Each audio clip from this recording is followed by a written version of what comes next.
of finding the best versions of everyday items and better basics. This is Shop All Day Holiday Hosting. Hi, I'm Chassie Post, and we're back today with another episode of Shop All Day. The festive season is oh so close, and whether you're a party guest or holiday hosting yourself, we have everything you need, from faux suede leggings that will have you saying thanks for the stretch, to monogram coasters that instantly upgrade your seasonal decor. All at prices you'll love as much as the items themselves. And remember, see that QR code at the bottom of your screen?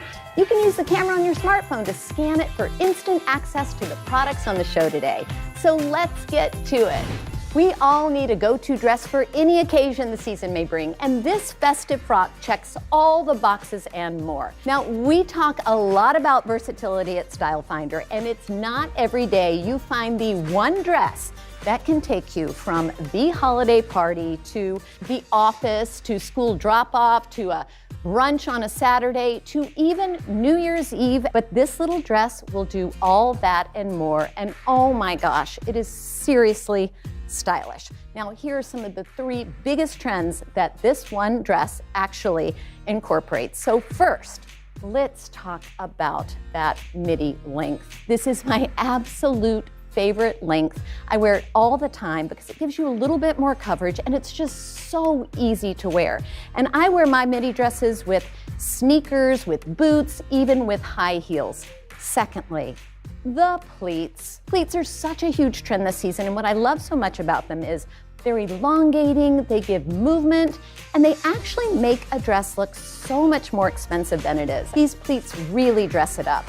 And lastly, let's talk about this sleeve. So the Flutter Sleeve, it is so flattering, and I think this makes actually the perfect hostess dress. And I love all the fabulous colors that you can wear all year long, and the price so affordable. So remember that stretchy pant trend that's been so huge the last few holiday seasons? Well, thankfully it's here to stay. So bring on the turkey and stuffing, because these faux suede leggings made with the magic of Spanx are your secret holiday style weapon. And they're perfect for holiday indulging and looking great while doing it. Can you get over this fabric? It is a luxurious faux suede. It is so stretchy, so comfy, and because these are Spanx, they come with some hidden bonuses. So first, they've got a hidden tummy control. They've got these fabulous seams that are strategically placed that are really flattering on the leg. And also, they hit at the natural waist. They come in 4 gorgeous colors, and they're size inclusive, from size extra small to 3X, and they even come in 3 different lengths. So have seconds, have that piece of pumpkin pie, because these faux suede leggings have got you covered. Let's talk about one of my favorite holiday style trends that is as functional as it is fashionable. Yes, festive flats. Shoes with sparkle feel like a celebration, and we love how these flats add sizzle to anything from jeans to your fancy holiday dress. Now, this sparkle trend for shoes has been a really big trend, but we typically only saw them on high heels, and I'm so happy that there are all these gorgeous options. Now, what I love about these flats is you can wear these all day as you're holiday hosting or you're running around trying to get ready, and your feet are gonna be so happy, besides looking pretty glamorous, right? So here's a really, really affordable pair. This is from Target, and oh my goodness, look at this gorgeous green velvet. This is the mule. It's got a wonderful rhinestone strap detail. They've got cushiony soles, and here we have 2 other gorgeous versions. We've got the rose gold and the silver, and here's a fun fact. Metallics, huge trend, right?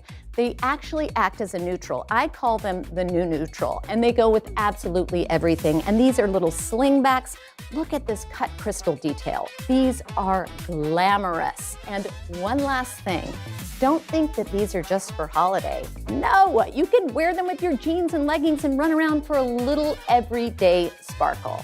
Now on to one of my favorite holiday style shortcuts, hair accessories, or should I say hair ornaments.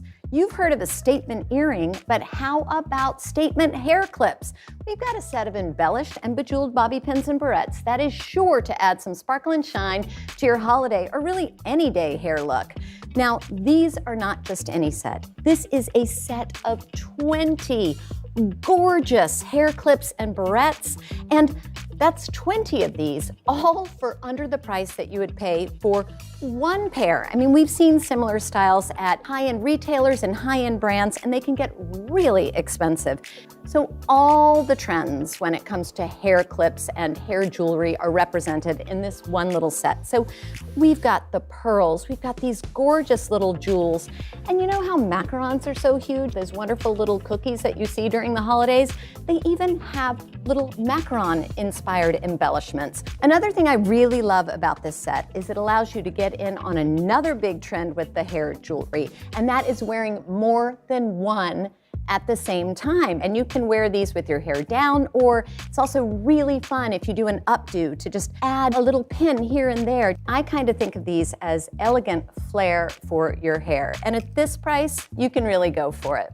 Next, I bet you never thought of your lips as an accessory. Well, a festive lip color is one of my all-time favorite ways to tis the season.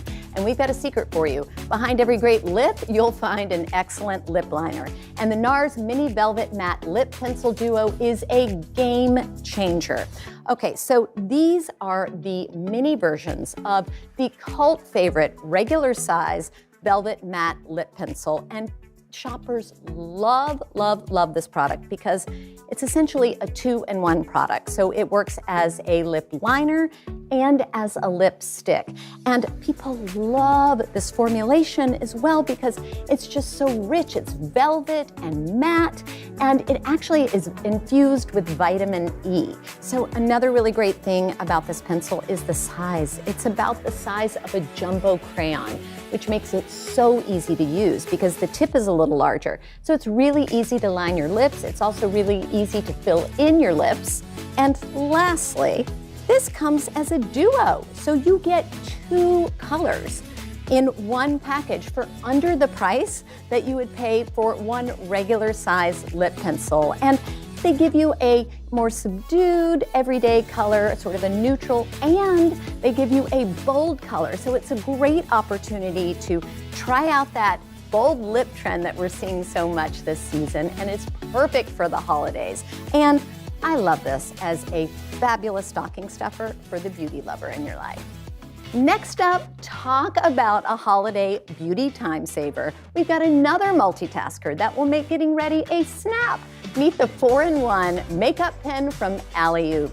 And I am obsessed with this brand, and I am not alone. They are known for creating multitasking and problem-solving beauty tools. And pretty much everything they come up with, it sells out instantly. They're waitlist for thousands, and this little makeup pen is no different. Okay, so with this little pen, there are 4 of your favorite makeup essentials right here. And it's patterned off of, remember the click pen, that had 4 different colors of ink?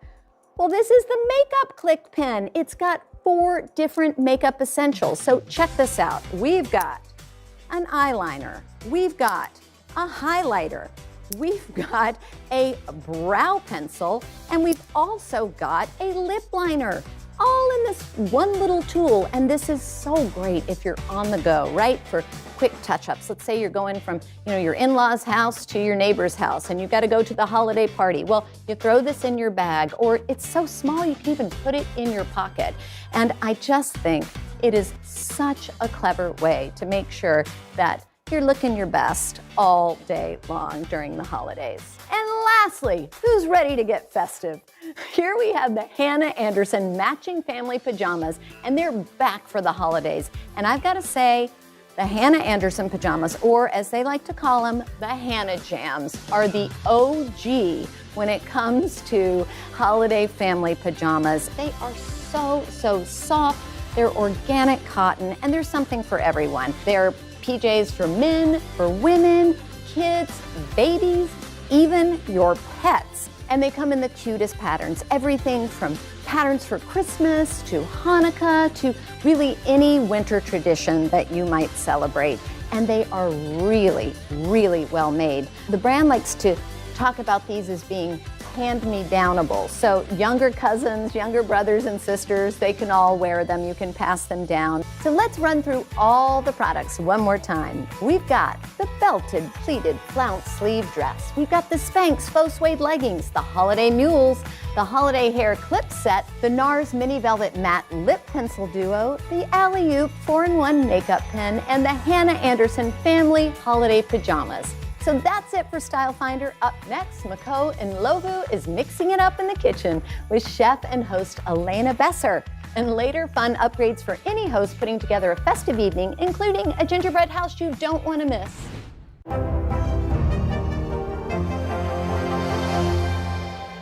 Today is now a podcast, available every morning. Listen wherever you get your podcasts.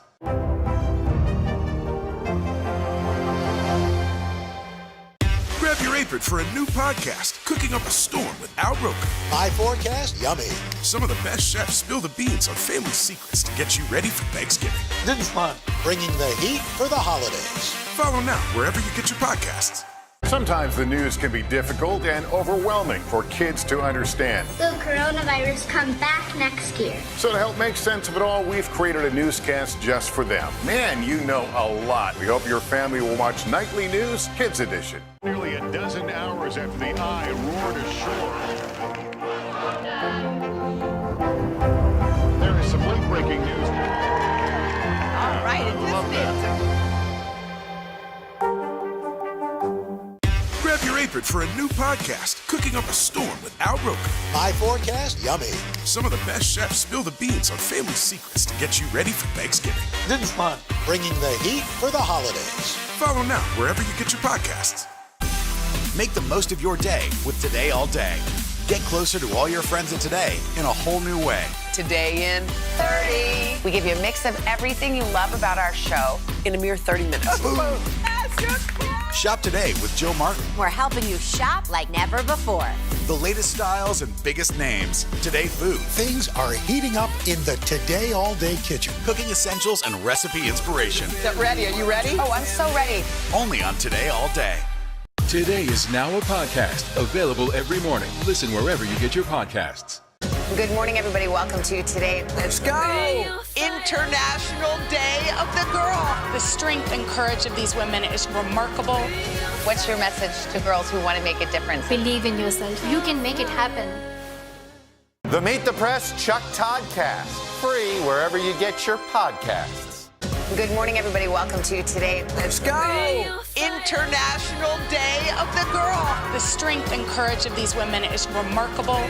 What's your message to girls who want to make a difference? Believe in yourself. You can make it happen. For breaking news in our changing world, download the NBC News app. Hi, welcome back. I'm Macaron, and this is Influencer Trends, where I'll be talking to industry insiders, and they'll share their favorite products and the must-have items to shop for right now. And don't forget the QR code at the bottom of your screen. Use the camera on your smartphone and scan it to shop these products. Chef and TV host Elena Besser says we can all cook like pros with the right technique and tools. She's here today with some of her favorite hosting hacks. Hi, Elena. I am so excited that you're here. How are you doing today? Oh, I'm so good. I'm so happy to be back with you, Maco. So before we even start, let's talk about the fact that you just got married. Congratulations.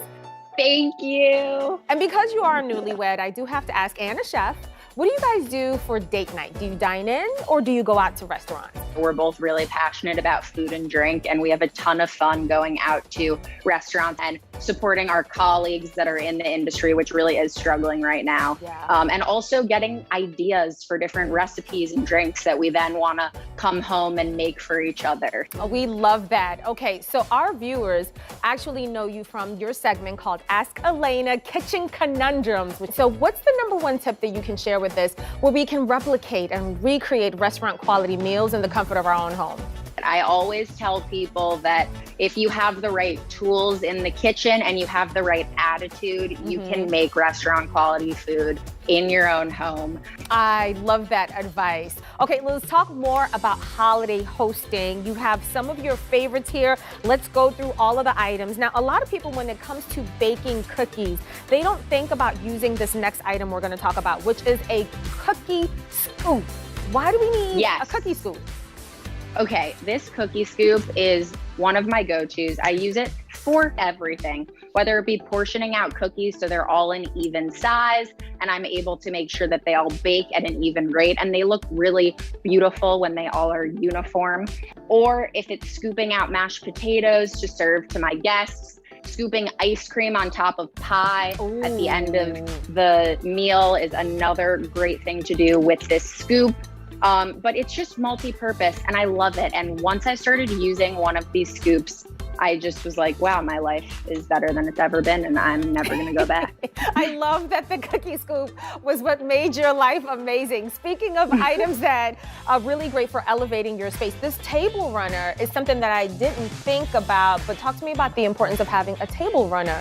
A lot of people always ask me, how do I make my table look beautiful? How do I give it just that extra layer of pizzazz so that when my friends and family come over to my house, and they've seen my kitchen table before, they've seen my dining room table before, it can feel a little bit more special. And that is where I lean on a table runner. They come in all different lengths, but this one here is a beautiful neutral color. I love laying it out as the base for my entertaining. Then I'll take different fruits, different gourds, things that really feel of the season, whether it be snowflakes, poinsettias, it just depends on what your spread is.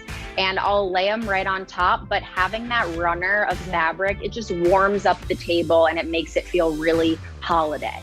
And it does. And what I love about it is that even if I spill a little bit of something on it, the fabric, you can throw this in the washing machine, right? Oh, absolutely. Speaking of spilling stuff on our fabulous table runners, these winos that we can put on our wine glasses. First of all, I love the name winos, but what do you use these for? Okay, these are my favorite, and I just think that Graffland does such an amazing job with all of this different material that he uses. And this is felt, and these winos are the best way to make sure that you do not lose your glass of wine. I know that we have all of our friends and family coming over. When you pour them their drink, if they're drinking wine or a cocktail, give them one of these winos. They're really easy to attach. I can see that you've attached them onto your glass already. And what's gonna happen is they will make sure that they don't accidentally pick yours up, take a sip of yours, and they can find their drink, which also helps with waste. I think that at times people will put their drink down, they'll be scared because they won't know if it's theirs, and they'll go back for another one. Now, everyone will be responsible for their drink. It's such a clever, genius idea that, again, really just elevates your whole hosting experience. Another one that does that are these golden pearl toothpicks. Elena, I am obsessed with these. Let's talk about them. Aren't these cute? These are great for dressing up your appetizers, right? Absolutely. So I think that when you have apps, a lot of people are nervous to take their fingers, put them all over whatever board or app you're serving. And that is why these toothpicks are one of my favorite additions to the appetizer portion of your holiday evening. They come in all different colors. They come in gold, silver, pearl, just depends on what your preference is, but set them out on the table in a cute little glass, and your guests can pick up that toothpick and not feel worried about anything. So clever. And last but not least, this olive oil dispenser. So I'm curious to know, this looks so fancy, I'm into it, but why this over the plastic bottle dispenser? I'm really happy you asked that. Well, first and foremost, these dispensers we had on the tables at my wedding. I'm really excited that we're sharing them here today. They're such a great elevated way to dress food while you're cooking it, or if you want to finish food with this olive oil cruet as well, it's great. You just take it, drizzle it, and it does a really nice job of making everything look finished, but it also pours at an even rate. And I love just setting it out on the table, adding it to the tabletop display, and then your guests can reach for the salt, the pepper, and the olive oil too. That is such a clever idea. I love just the aesthetics, the look of it. Elena, thank you so much for elevating our holiday items. Thank you so much for joining us today. Thank you, Mako. It is always the best time hanging with you. Same, bestie. All right, happy holidays. Thanks. Happy holidays, neighbor. Bye. Now let's run through all the products one more time. We have the cookie scoop, the natural linen table runner, the winos, the golden pearl toothpicks, and the olive oil dispenser. Up next, the party continues with holiday hosting with Simon's secret sauce that will add a little spice to your dishes this season. Stay tuned.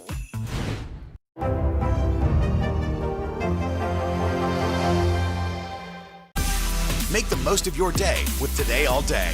Get closer to all your friends in today in a whole new way. Today in 30. We give you a mix of everything you love about our show in a mere 30 minutes. Shop today with Jill Martin. We're helping you shop like never before. The latest styles and biggest names. Today food. Things are heating up in the Today All Day kitchen. Cooking essentials and recipe inspiration. Get ready. Are you ready? Oh, I'm so ready. Only on Today All Day. People really don't know what's going to happen. Only a dozen hours after the eye roared ashore. More good people than bad people, you know, right? 5 seconds.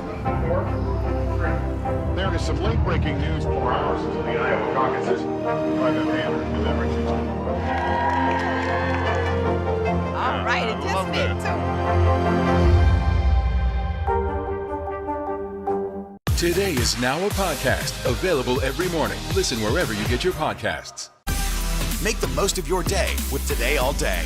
Get closer to all your friends in today in a whole new way. Today in 30. We give you a mix of everything you love about our show in a mere 30 minutes. Shop today with Jill Martin. We're helping you shop like never before.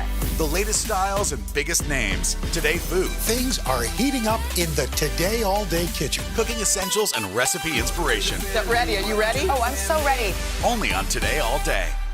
To cover the news, you have to be in it. We'll take you to the front lines of the story, bringing your news feed to life. Streaming live every night. It's your news playlist. Top Story with Tom Llamas. Weeknights at 7 on NBC News Now. News is more than a headline. It informs, it inspires, and it still matters. To cover it, you have to be in it. And that's what we're going to do. Every night, we take you to the front lines of the story, where it's actually happening, with NBC News journalists on the ground from all over the world. We cover what you need to know and bring your newsfeed to life. In primetime and streaming live, it's your news playlist every night. Top Story with Tom Llamas. Weeknights at 7 on NBC News Now.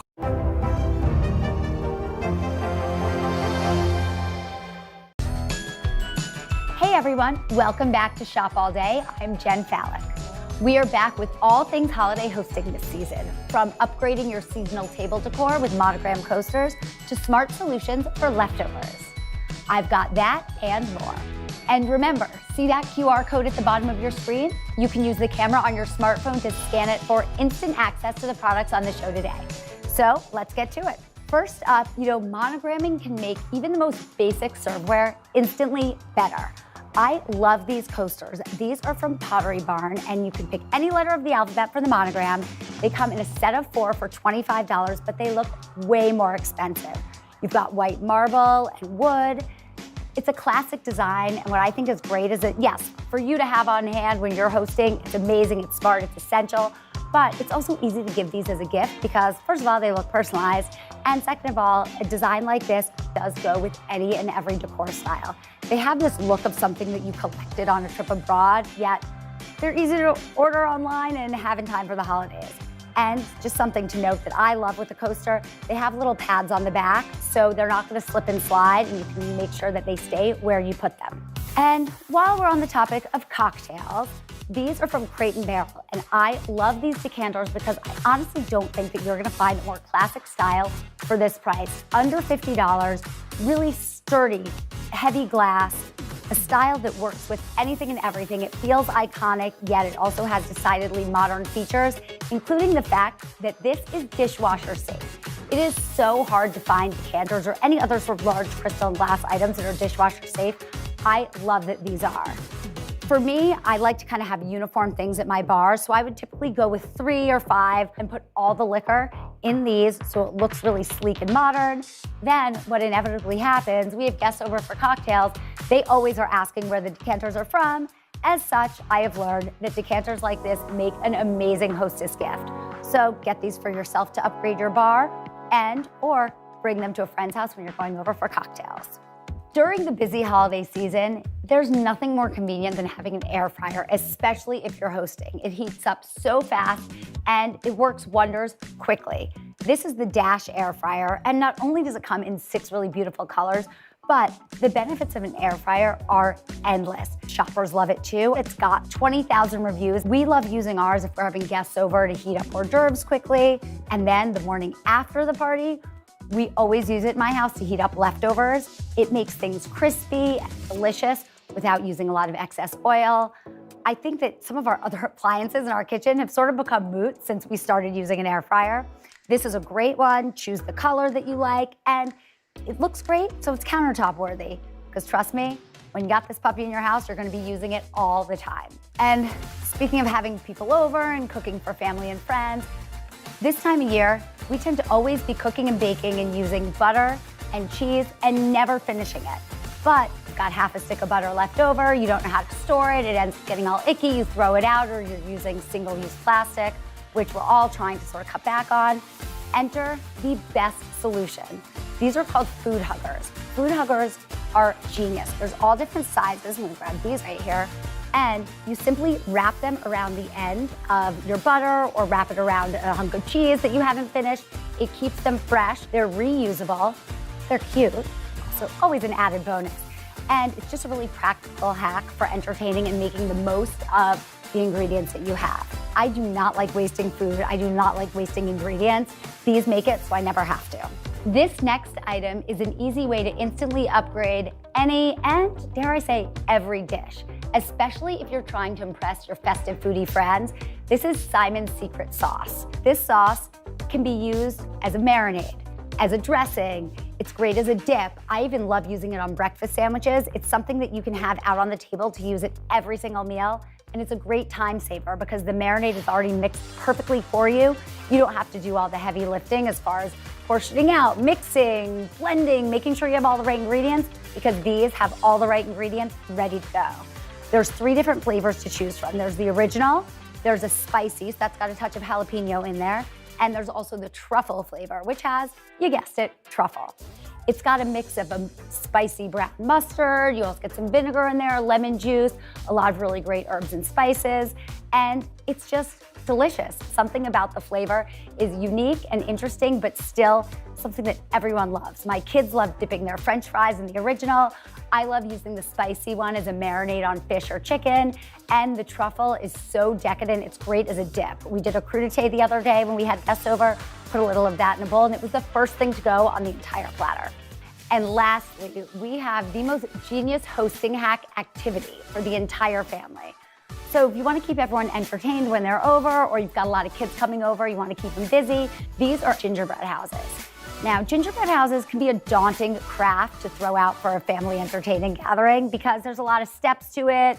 People tend to need a lot of help, pieces are missing, they can't get the house to stick together right.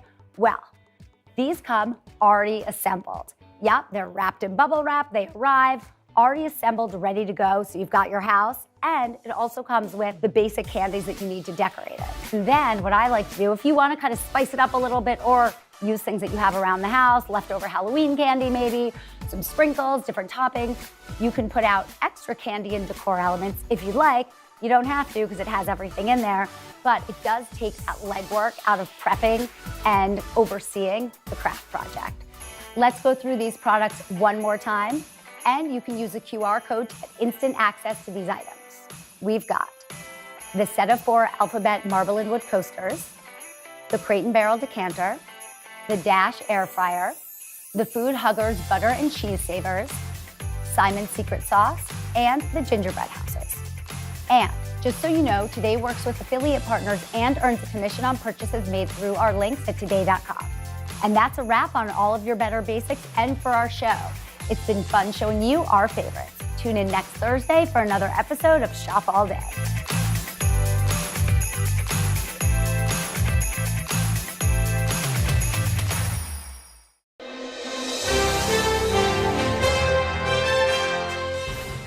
My name's Jon Stewart. I've been away from television for some time. This is what I look like now. First thing, I mean, how did it feel to be back in front of an audience? Were you like, sweet studio audience, or were you nervous? Because of the COVID, I'm still not very pleased, like, when anybody exhales. Like, I just sort of thought, like, all right, let's do this like free diving. We're gonna go into the studio, we're gonna hold our breath for as long as we can hold it, and then we're out of there. But, so I'm still not as comfortable. I have performed since then. You know, Dave Chappelle put together this kind of great stand-up series and music series, all this stuff, in a cornfield in Ohio. So I've done a little bit of that. So I was around some audience. Although it's funny, when we did it in the field, everybody had to be masked because this was still early on. So there was no vax, so there was no nothing. And it felt a little bit like a Faustian bargain. Like, you can perform, you can do your comedy, but you can see no one's mouths. You can see no smiles. So That's hard as a performer, isn't it? you look for the crinkle in the eye. You come back off stage, you go like, oh my God, did you see the crinkle? I was killing out there. So crinkly. Why would I go back to a visual medium? I could have done a podcast. Unfortunately, it was my idea. I'm the idiot that cajoled myself. So yeah, I'm excited to do it. It felt like a nice evolution of the kinds of conversations that we've been having on The Daily Show and things like that. Let's just get this out of the way. Is it funny? There are hopefully there are moments of humor and levity. I mean, that's kind of what I do. I mean, it sort of starts if you had seen kind of the things that we've done on The Daily Show. It begins with kind of a more Daily Show-esque essay at the top, sort of a more visual video essay to kind of orient the audience to whatever topic or issue that we're discussing. And then it moves on to things that are probably a little bit less familiar for that audience. But depending on the topic, yeah, I mean, certainly the episode on toxic exposures in the military is slightly less amusing than, let's say, the Freedom episode. But you know, it's of a similar piece, and we have some humor in it, we hope.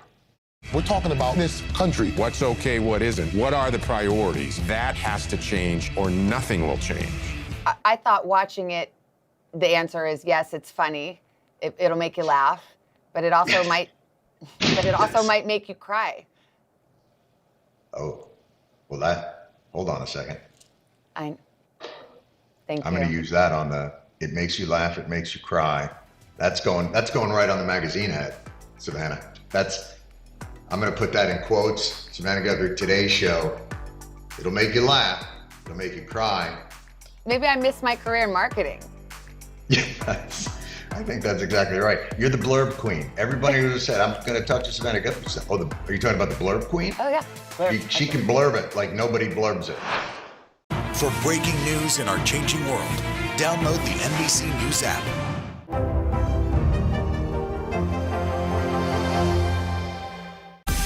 Make the most of your day with Today All Day.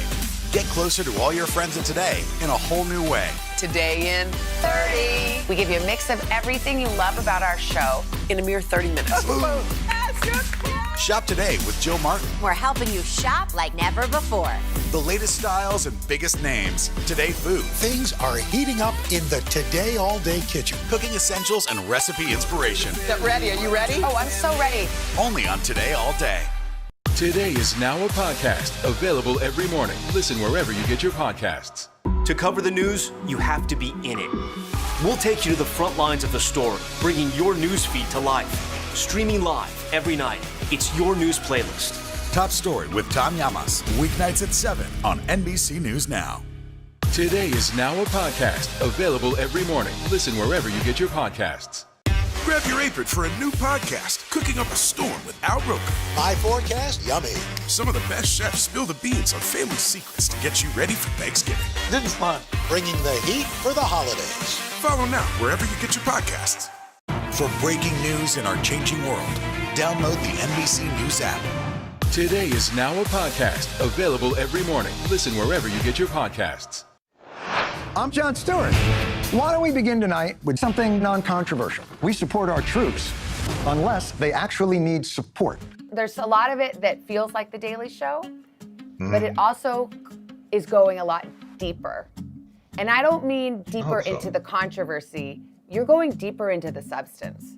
Well, I hope so. I mean, it's, part of the experience of the last few years has been realizing that some of the things that you believe are the obstacles to certain progress or certain improvements and things that just seem obvious are not what's actually going on. Like the Today Show, like you're in there every day, man. You make your bones on volume. Like no matter what, you're there, and you can create that impression. And it felt to me maybe a chance to step back for a second and maybe look at the system. I don't think I'm going to miss being on television every day. I'm going to miss coming here every day. Was there any part of you that decided to come back to TV because of anything that's happened in the last 5 years where you felt like, I am dying to get this off my chest? I wish I had a show right now, because if I did, I would say this. Not really. I mean, I feel like I get things, I mean, maybe that's because of stand-up, but I feel like I get to get things off my chest all the time. I have children. I get to unburden myself at breakfast and dinner almost every day. One of the audience members said, these past 5 years, you've missed so much, the entirety of the Trump administration and the pandemic. And I had to say that, just so you know, like, I am still alive in the world. Like it's, I think there's a sense sometimes that when you're not on television, you stop existing because that's how people sort of see you. Yeah. It really had more to do with an idea I had about one of the reasons why I left The Daily Show is I felt that I had stagnated, that I really I couldn't think of how to evolve that format in a meaningful enough way that it made sense to stay. And, people have asked me, did you feel the pressure from the audience and things like that? I never felt that, but you do from the staff. You know that, like, you've got this staff, they're young, they're really talented, they're hungry, they're industrious, and your mind's wandering. I love the people here. They're the best. They're creative and collaborative and kind and that's alliterative, but it's cheating because it's a K. But you understand what I'm saying. I love them and respect them so much. Yeah! And so that's not fair to them. Yeah. And this idea that I had was the first time I felt like, that feels like an evolution to me that makes sense, that's organic, and that I feel invested in. And so I think that was more the motivation of it. And also the children and Tracy have had enough of me. I think that was a lot of it as well. They just thought like, office in New York, get up there maybe 3-5 times a week. Not a bad thing. Today is now a podcast available every morning. Listen wherever you get your podcasts. People really don't know what's going to happen. Really, a dozen hours after the eye roared ashore.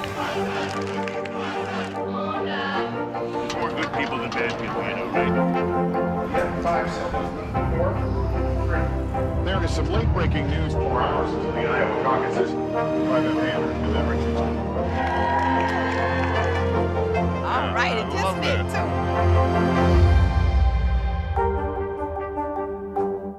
Grab your apron for a new podcast, Cooking Up a Storm with Al Roker. My forecast, yummy. Some of the best chefs spill the beans on family secrets to get you ready for Thanksgiving. This is fun. Bringing the heat for the holidays. Follow now wherever you get your podcasts. Nearly a dozen hours after the eye roared ashore. There is some late-breaking news. All right, it just did too. For breaking news in our changing world, download the NBC News app. Grab your apron for a new podcast, Cooking Up a Storm with Al Roker. My forecast, yummy. Some of the best chefs spill the beans on family secrets to get you ready for Thanksgiving. This is fun. Bringing the heat for the holidays. Follow now wherever you get your podcasts.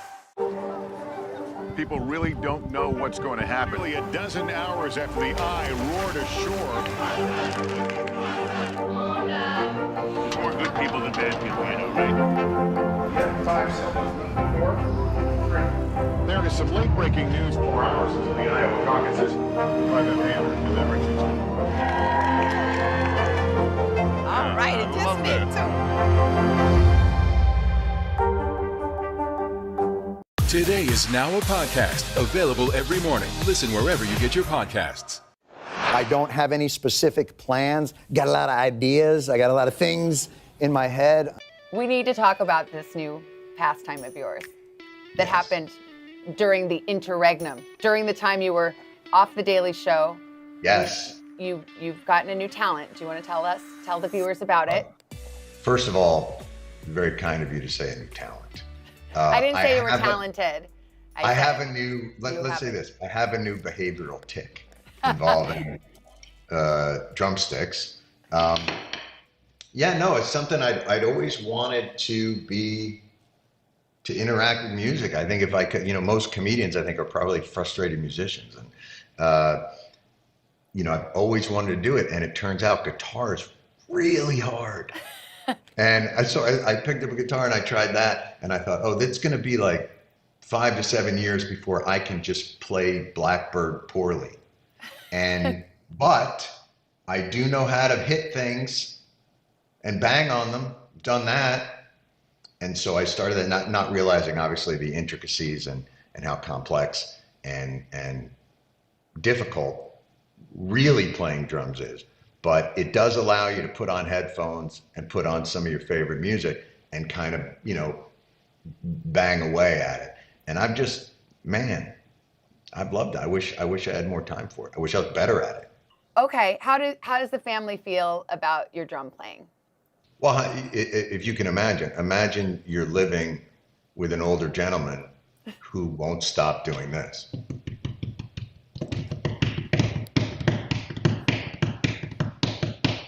Hey man, how's the pizza?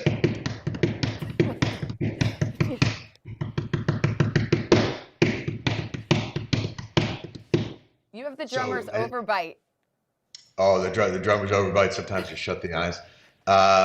But you can imagine, so I'm generally annoying because I like to talk a lot.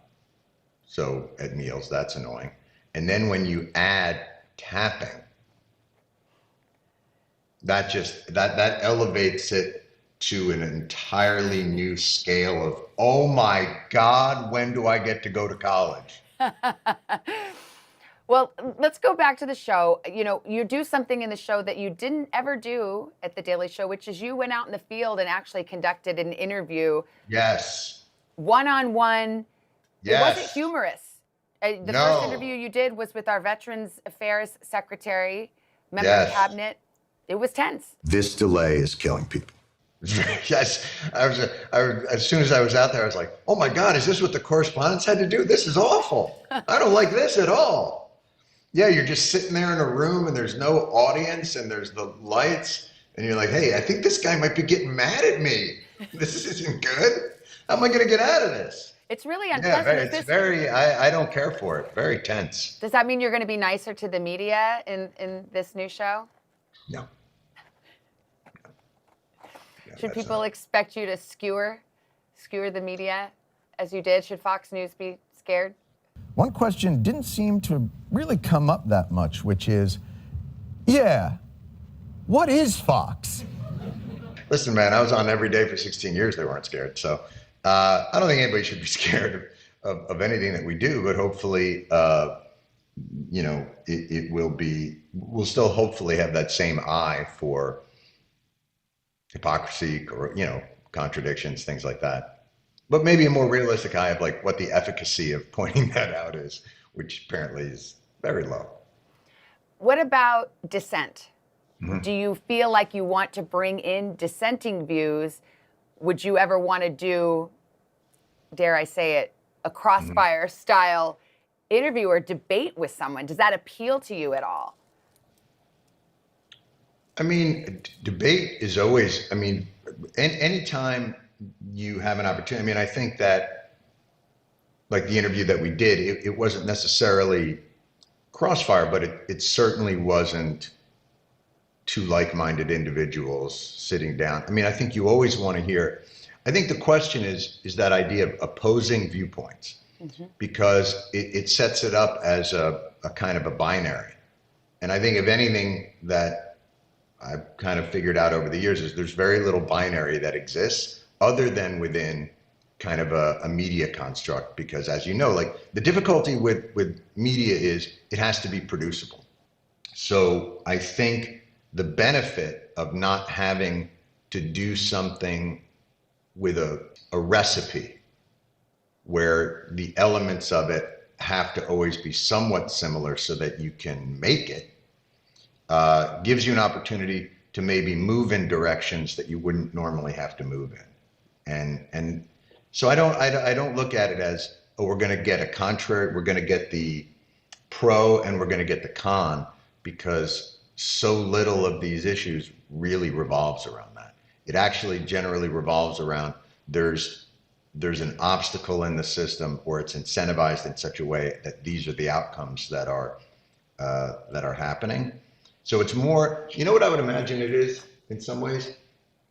It's like WebMD. It's diagnostic. And I think it's sort of hard to figure out what to do about something if the diagnosis isn't quite right. And so I think part of this is diagnostic. What's really the problem with Jon Stewart? That's right. You hope. Or not. Or it could be, this could be completely wrong. You know, that can be sometimes the problem with something that's theoretical, is you have this idea of how you want to diagnose something, but when you're met with the reality of it, it's quite different. It's been 6 years since The Daily Show. Is there anything in your perspective that has changed, or any new information, or just your own evolution that you're bringing to this show that you didn't have 6 years ago? It's hard to say, because you probably have to be a little bit more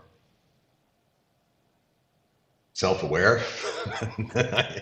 You know what I mean? Like, I'm trying to think, like, what have I learned in 6 years? I'm basically asking you, like, have you grown, Jon Stewart? Yeah, I don't know. I mean, you hope, but that's one of those that I think it's hard to say. I mean, I can certainly tell you physically I haven't. In fact, the opposite.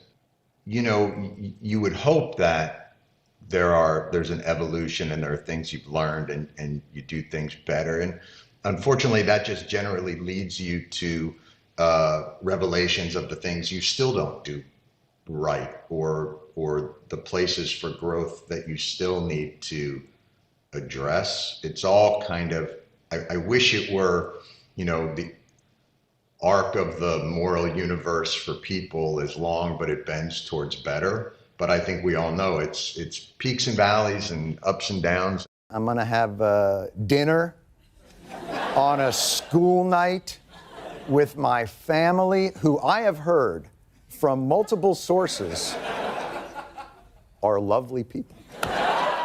You like to think you're on that kind of nice linear slope up of evolution and betterment, but boy, it's Sisyphusian.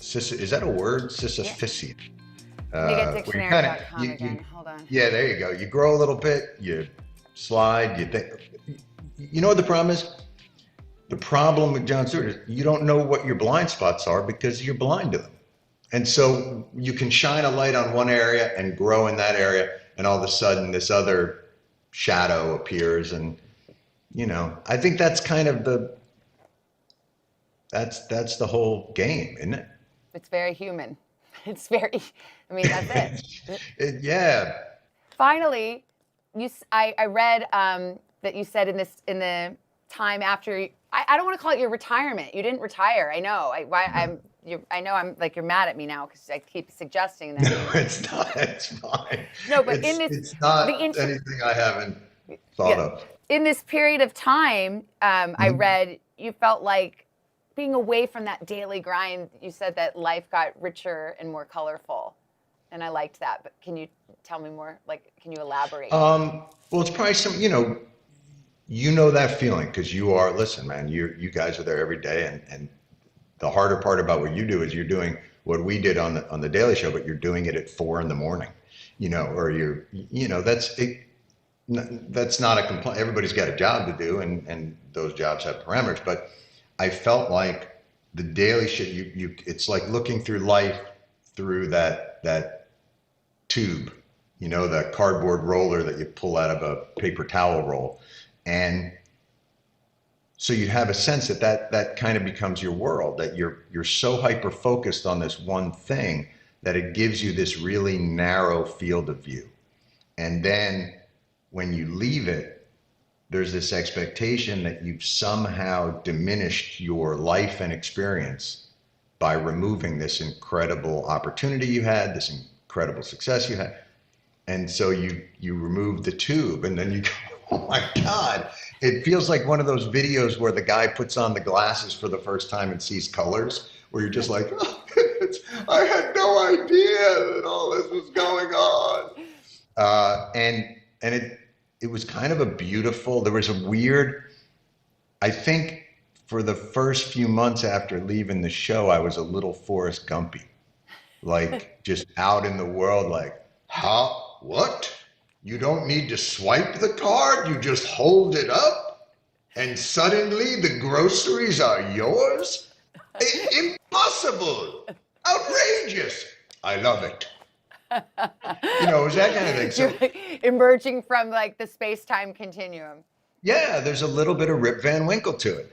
And I think even to the point of just being able to pick the kids up from school, I had experienced fatherhood in the crying times. Like it was always getting them ready for school or getting them ready for bed.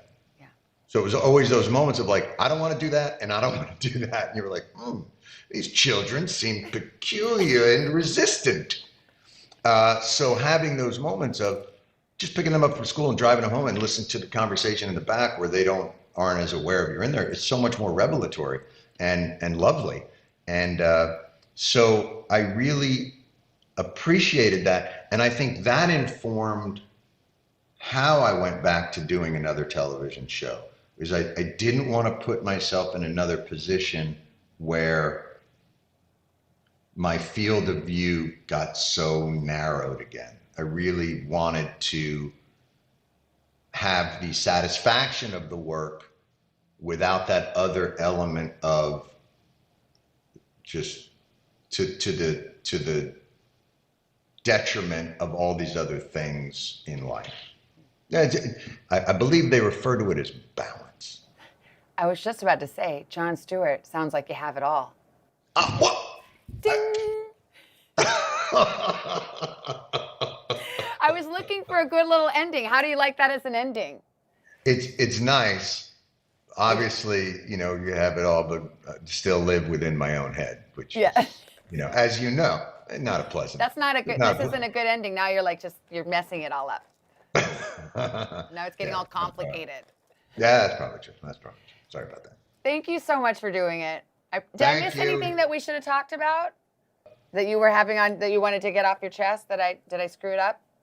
I was a little surprised, I asked my doctor, why is my hair completely gray? And he's like, your body stops producing the coloring. And I was like, can your body just do that? So that was just something I wanted to talk about, that I didn't realize that parts of your body die before the rest of you.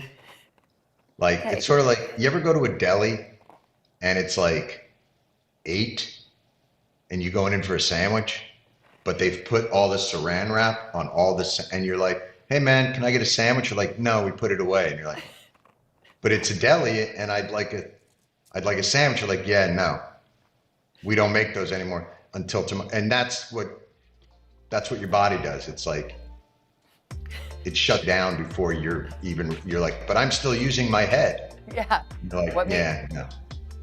Okay, I'm gonna try to work that in.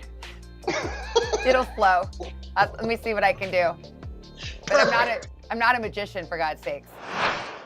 To cover the news, you have to be in it. We'll take you to the front lines of the story, bringing your news feed to life. Streaming live every night. It's your news playlist. Top Story with Pajamas, weeknights at 7 on NBC News Now. News is more than a headline. It informs, it inspires, and it still matters. To cover it, you have to be in it. And that's what we're gonna do. Every night, we take you to the front lines of the story, where it's actually happening, with NBC News journalists on the ground from all over the world. We cover what you need to know and bring your newsfeed to life. In primetime and streaming live, it's your news playlist every night. Top Story with Tom Llamas, weeknights at 7 on NBC News Now. To cover the news, you have to be in it.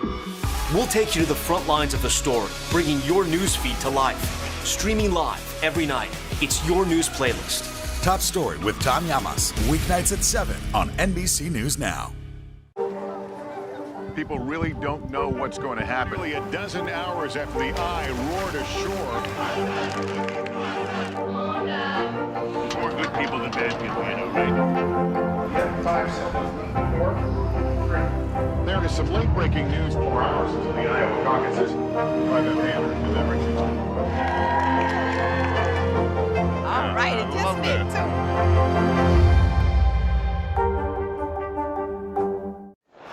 Inside Levi's Stadium, home to the San Francisco 49ers, a very different kind of huddle. You accomplish your individual goal when the team accomplishes their goal. Star NFL players, staff, and dozens of specially drafted local kids discovering the power of mentorship. After being kept apart by COVID, they're finally meeting in person. Zoom is cool, but this is even better, right? Part of a groundbreaking partnership between an organization called 100 Black Men, working with Bay Area boys and girls, now joining forces with the 49ers. Sharing stories and advice on leadership, networking, health and wellness, and financial literacy. Football is only for so long, but us touching one of those kids, that lasts a lifetime. Linebacker Fred Warner and defensive lineman Eric Armstead are some of the biggest names in the game.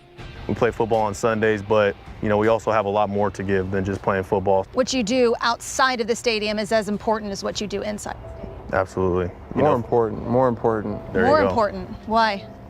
What you do inside the stadium obviously gives you the platform, but what you do with that platform is more important. It's more impactful. Even if you're fortunate enough to get your name up here in the stadium, that will go away, but how you impact people and how you help people will remain after you're gone.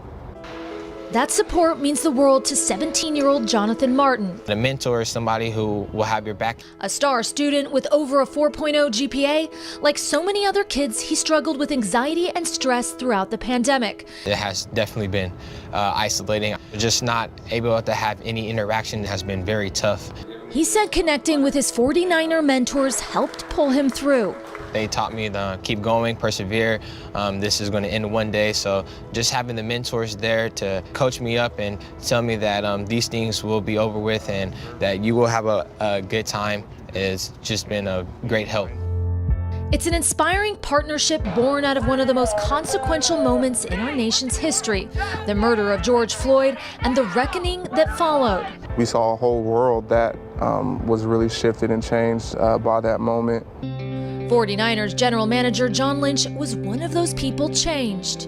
We huddled up and we said, what can we do? How can we make an impact to make things better? And I think through a lot of conversation and uncomfortable conversation came, we have to do something. Did that impact you personally? Oh, absolutely.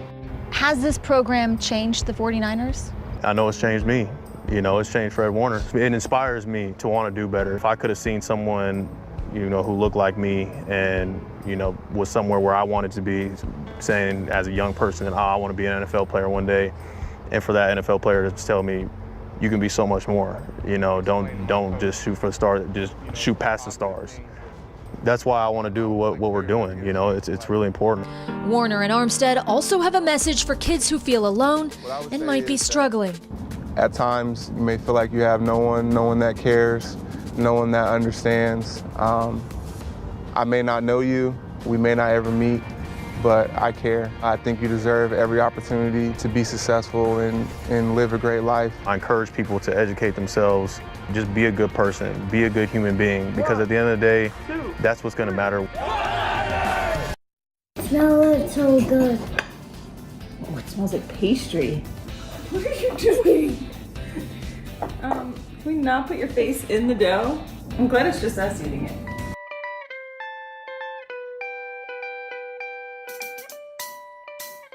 Hi everybody and welcome to Dylan Dishes, Cooking with Cal. I can't wait to take a look back at some of my favorite Cooking with Cal segments and offer just a few of those tips and tricks that didn't quite make it into the original episode. In today's episode, we are all about apples. Everyone in my family loves apples and I use them in so many different recipes in so many different ways. Just ask Ollie.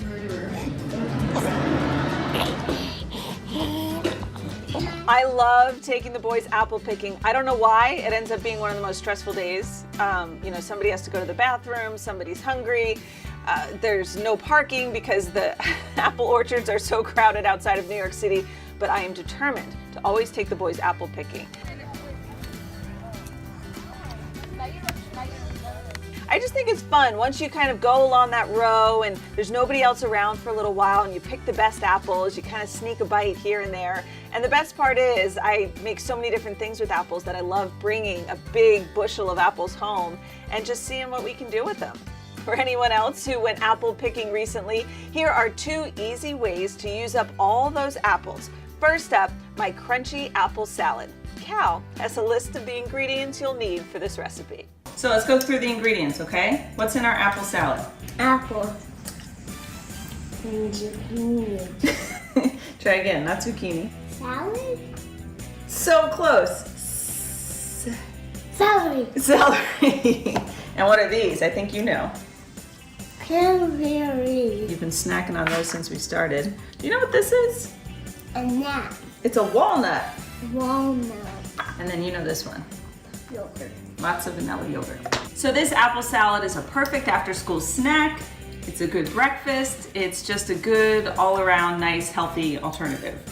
How's the yogurt doing? Do you want a spoon? Gross. Help me with the apple. Let me cut it up into a smaller piece for you. You are actually eating all of my ingredients. No, not that many. Chop it up nice and small. You're doing a lot more eating than cooking. What's your favorite fruit? Apple. I'm throwing it because it's really hard. While you do that, I'm going to chop up the celery. Okay. I like to make the celery really small. Why?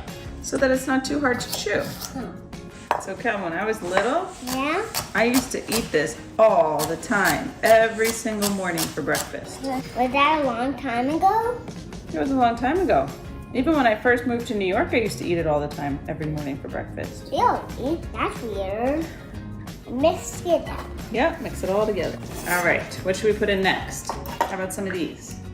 Yeah, sure. Sprinkle those all in there? I can pour it. Okay. Perfect.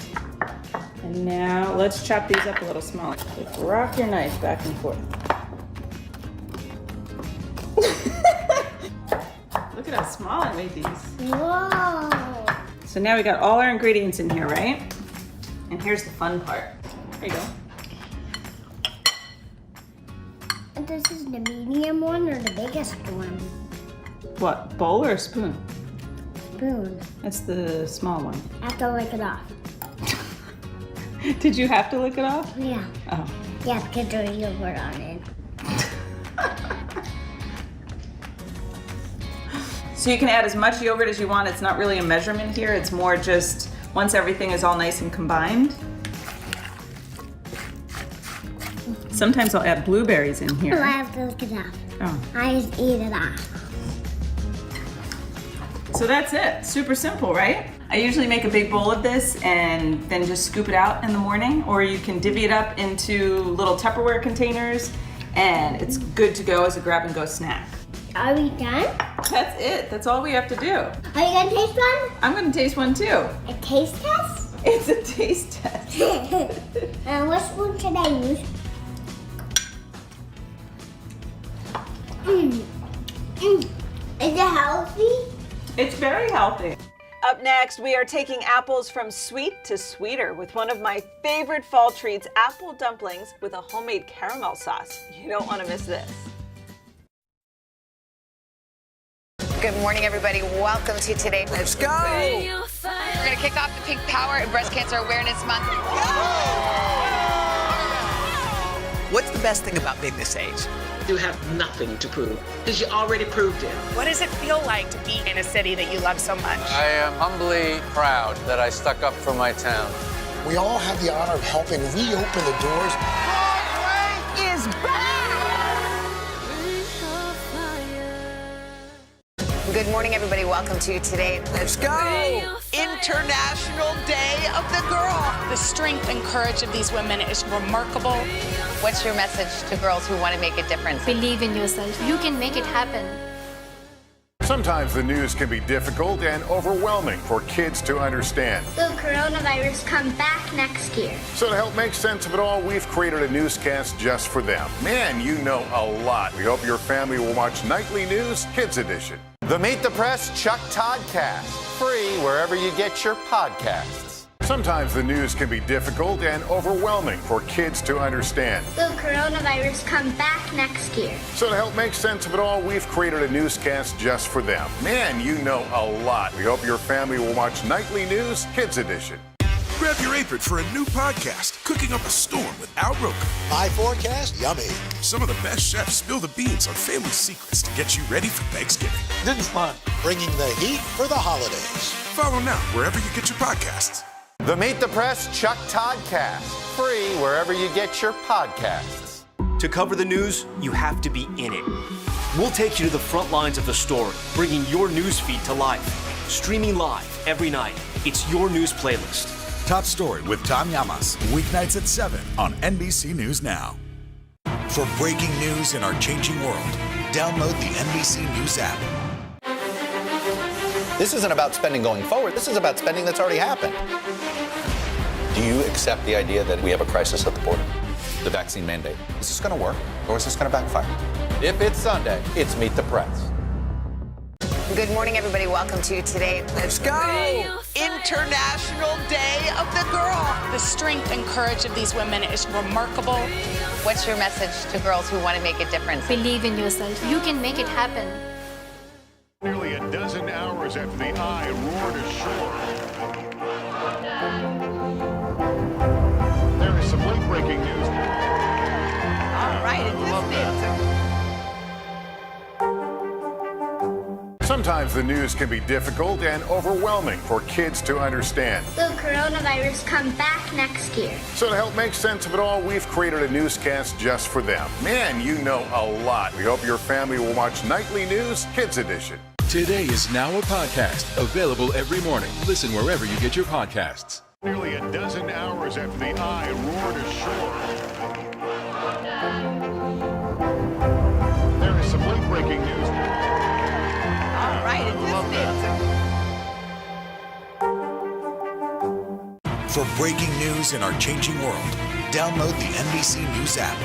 Sometimes the news can be difficult and overwhelming for kids to understand. Will coronavirus come back next year? So to help make sense of it all, we've created a newscast just for them. Man, you know a lot. We hope your family will watch Nightly News Kids Edition.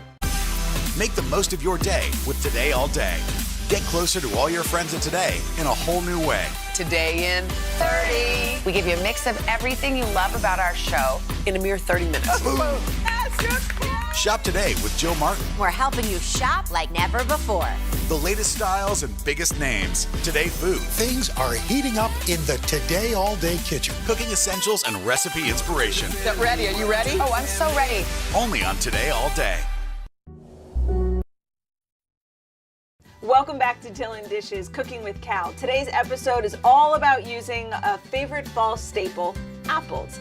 Next up, Cal and I are making apple dumplings with a homemade caramel sauce. This recipe takes a bit more time, a bit more patience, but I promise it's worth it. I first saw this recipe in Better Homes and Gardens' new cookbook. So here's how to make one of my favorite fall treats. There are a lot of steps but it's still pretty easy, okay? There's only 3 things. We need the caramel sauce that goes on top. We've got the apples that we're going to fill with this little filling, and we're gonna wrap it in pastry dough. So let's get started. Yeah. This is a hard apple. There we go. That's a nice apple. Let's add the water. You can't eat everything. Pour in the sugar. Mom? Yes. Yeah. And I'm just gonna do half this cinnamon, not all of it. So I'm gonna bring this up to a boil, and this is gonna be our caramel sauce. We still have some things to do. You ready to make the filling? All right, what do you think those are? Walnuts. Walnuts. And what are those? Raisins. Raisins. And we're gonna add honey. About a tablespoon of honey. This is gonna be our filling for the apples. Dump the salt into the flour. All the salt? Yeah. Do you know what this is? What do you think it is? I don't know. This is called shortening. We want to make the shortening look like little bits of peas in here. What happens if we eat it? It would taste disgusting. Ready? Like press it down and twist. There you go. Press and twist. Press it hard. All right, now we're gonna add the half and half. Now can I pour it? What are we making? Apple dumplings, remember? Oh, yummy. Yeah. It's a dessert. It is a dessert. When it's done, can I eat one of it? Of course. And you? Yes. Smells so good. Oh, it smells like pastry. What are you doing? Can we not put your face in the dough? I'm glad it's just us eating it. All right, here we go with our dough. Oh no, we make the hole. No, don't make a hole. Why? Because no more holes, no holes. I need you to start here and end all the way over here. Nice. Put the apple here.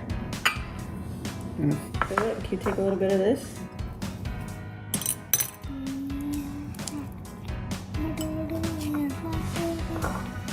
This is our standard hiding spot. A little cinnamon sugar.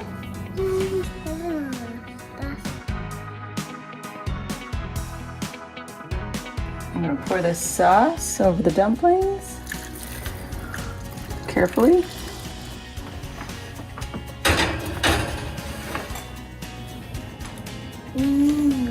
You love it?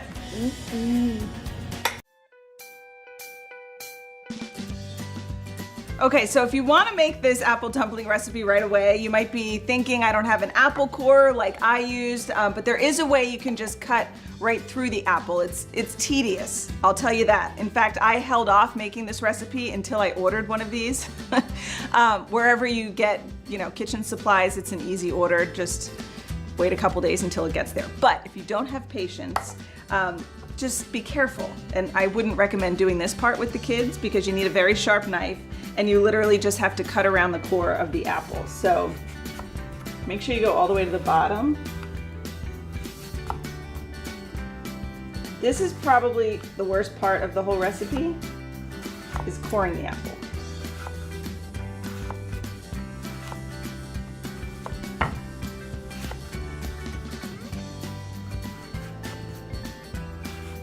Just want to make sure we get through the other side. My kids eat a lot of apples, and whether I'm slicing them or dicing them or doing whatever it is with apples, there's just no good way to get the seeds out. But this works pretty well. Okay, so you can either do it that way if you don't have patience, although I think this way is the way to go. So this is what an apple core does. Basically the same thing the knife did, just in all one big swoop. And get it in there. Twist it, pull it up. And there you go. That was easier, right? So I'd recommend just holding off a couple days on this recipe and wait till you get your apple core. Because that's perfect. So to core the apple with a knife, you want to make sure you use a paring knife. They're nice and sharp, they're tiny. If you use anything bigger, I feel like you're going to cut the whole apple up. And a steak knife would just never work for this. So get yourself a paring knife too. For all these recipes, go to today.com/DylanDishes. I'll do the chocolate chips. No, I want to. No. Fine. Yay. Let's pour it at the same time, Alexander. 3, 2, 1. Whee! My name's Alexander Charbonnet, and this is Kids in the Kitchen.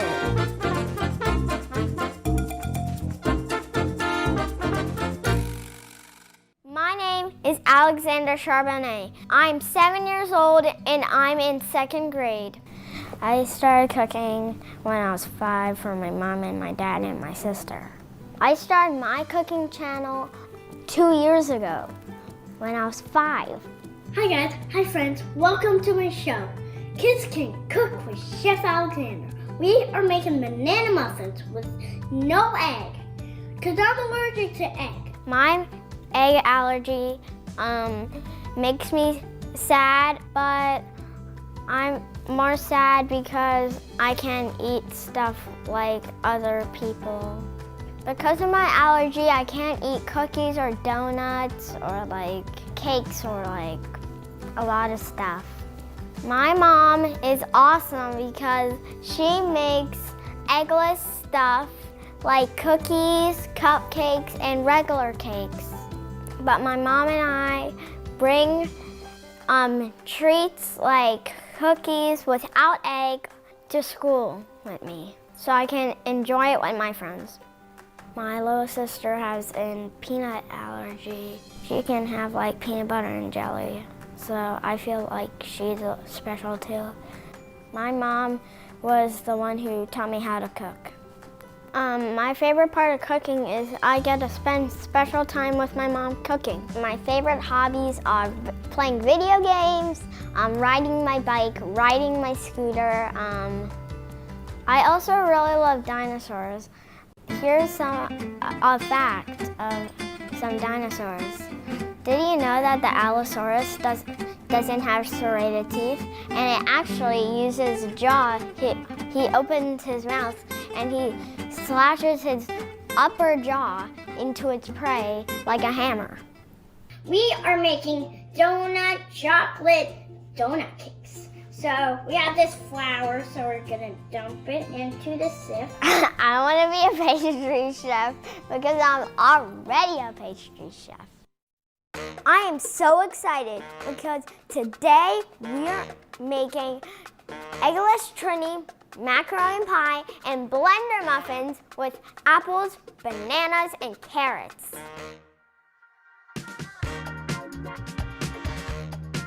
First, we're gonna start with the macaroni pie. Here's everything we need to start with. We got butter, we got olive oil, cut up onions, onion powder, garlic powder, black pepper, flour, mustard, cheese, salt, but we also need elbow and and milk. First, we're gonna make the cheese sauce. First, we're gonna melt the butter and the olive oil over medium heat. Now the next step where you need to add the onions. Make sure you cook it for a few minutes because we don't want the smell of the onions to make us cry. The next step, you need to add the flour and you need to make a roux. A roux is fat mixed with flour. You need to whisk it so it doesn't give that raw flour taste. That would taste horrible. This is what's gonna thicken the sauce since I'm not using egg. Now we need to add the milk to the pot, but make sure to add it slowly because we don't want it to spot all over the place. Now we need to whisk it until it's fully incorporated. Next, we're gonna add the mustard. Now we're ready to put in the spices. We got our onion powder, the garlic powder in, and the black pepper in. And the salt. Let's put in the salt too.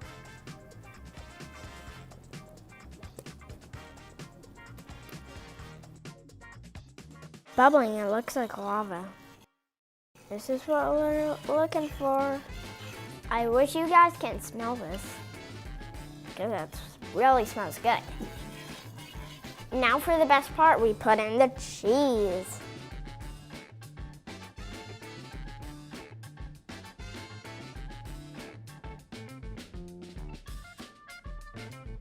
Now we're going back to mixing.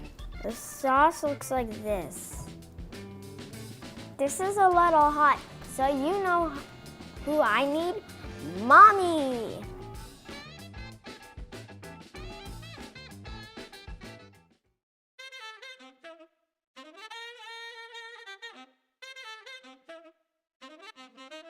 Almost there, up.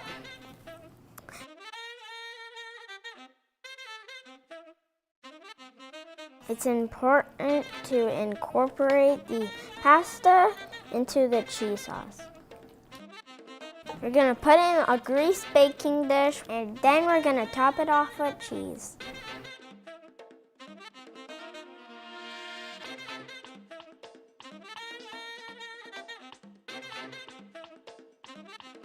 This looks great. Now we're just gonna add some cheese on the top.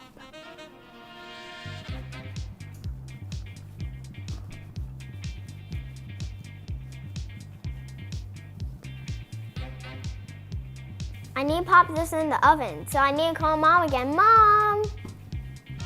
Oh, it looks good. Okay, come and open the oven for me. Okay.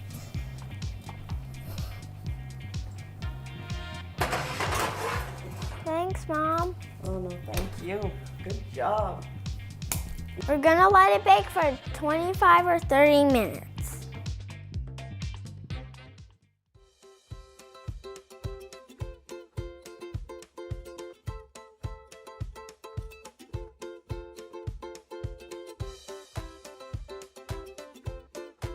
This looks awesome. It wouldn't be complete without my favorite person.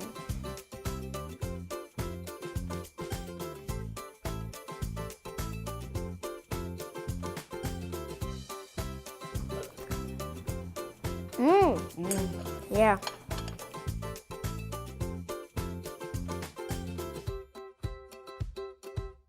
We come from a long line of foodies in our family, a long line of cooks, and you're just carrying on that tradition by continuing to be one of the chefs in our family.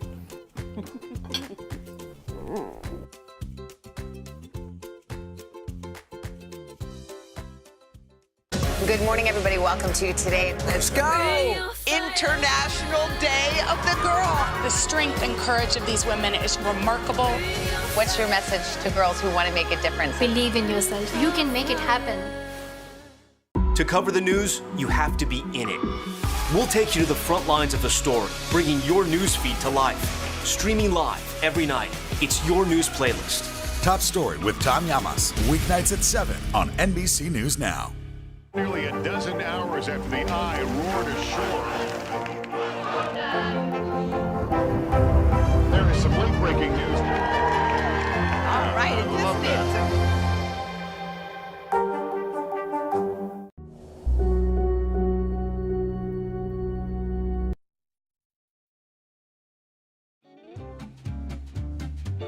Now we're gonna make one of my favorite recipes, Banana Muffins without egg. They have apples, carrots, and bananas. But to help me, I'm gonna have my sister, Natalie. Come on. Bling. So we're gonna introduce yourself, Natalie. Okay, so my name is Natalie, and I'm going in kindergarten soon. And my favorite food is fruits and vegetables. I'm 5, and I'm Alexander's sister. And my nickname is Peanut. And her nickname's Peanut, but she has a peanut allergy. But this also has no eggs, so it's... Isn't that funny, guys? Now we have this big mixing bowl. So now we're gonna put in all our dry ingredients. Let's start with the flour. Put in the brown sugar. Oh, flop. Oh, there's still some. Ah, there you go. Let's put it back. Now we need to put in the white sugar. Now we put in baking soda, powder. And my now turn. Let's put in baking soda. Now let's put in some cinnamon, like for cinnamon rolls. Let's make Banana Muffins. Mix up. Agitate around. Okay. Your turn. Now we need the blender, and now we're gonna ask Mom for the blender. Mom.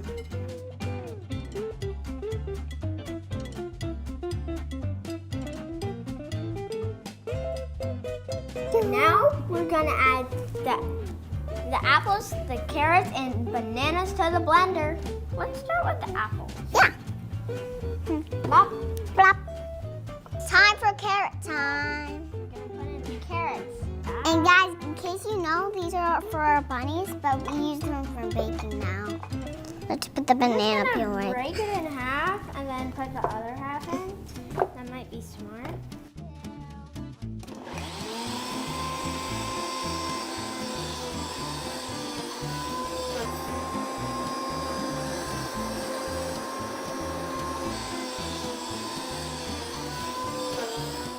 And upload.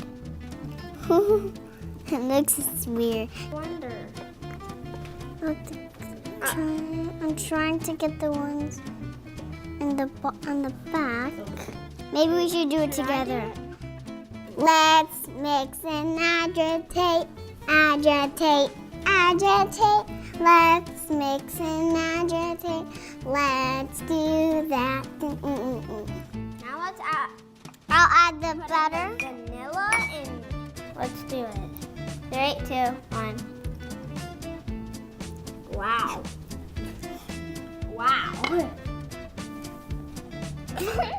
I'll do the chocolate chips. No, I want to. No. Fine. Yay. Let's pour it at the same time, Anza. 3, 2, 1. Whee! I'll do the... Wait, the oats. Ooh, this looks good. Now we have our muffin tin. Yep. We get to spray our muffin tin.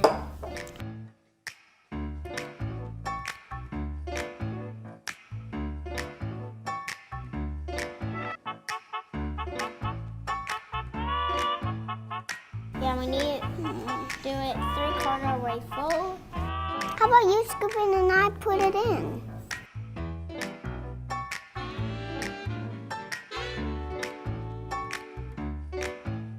These are ready to go in the oven now. And now let's get Mom.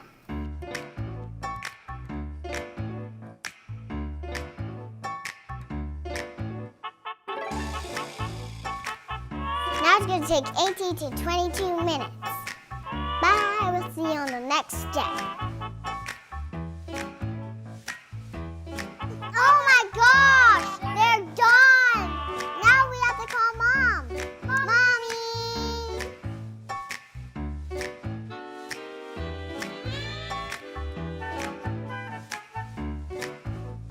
Some of them are small and some of them are ginormous. Oh my gosh, I just want to gobble them all up in my mouth. These have been cooling for 10 minutes, so they're ready to eat.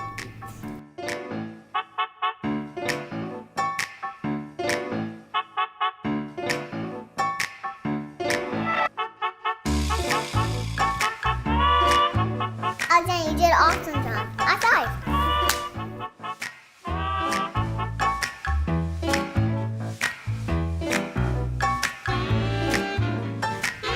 Teamwork makes the yummy dream work.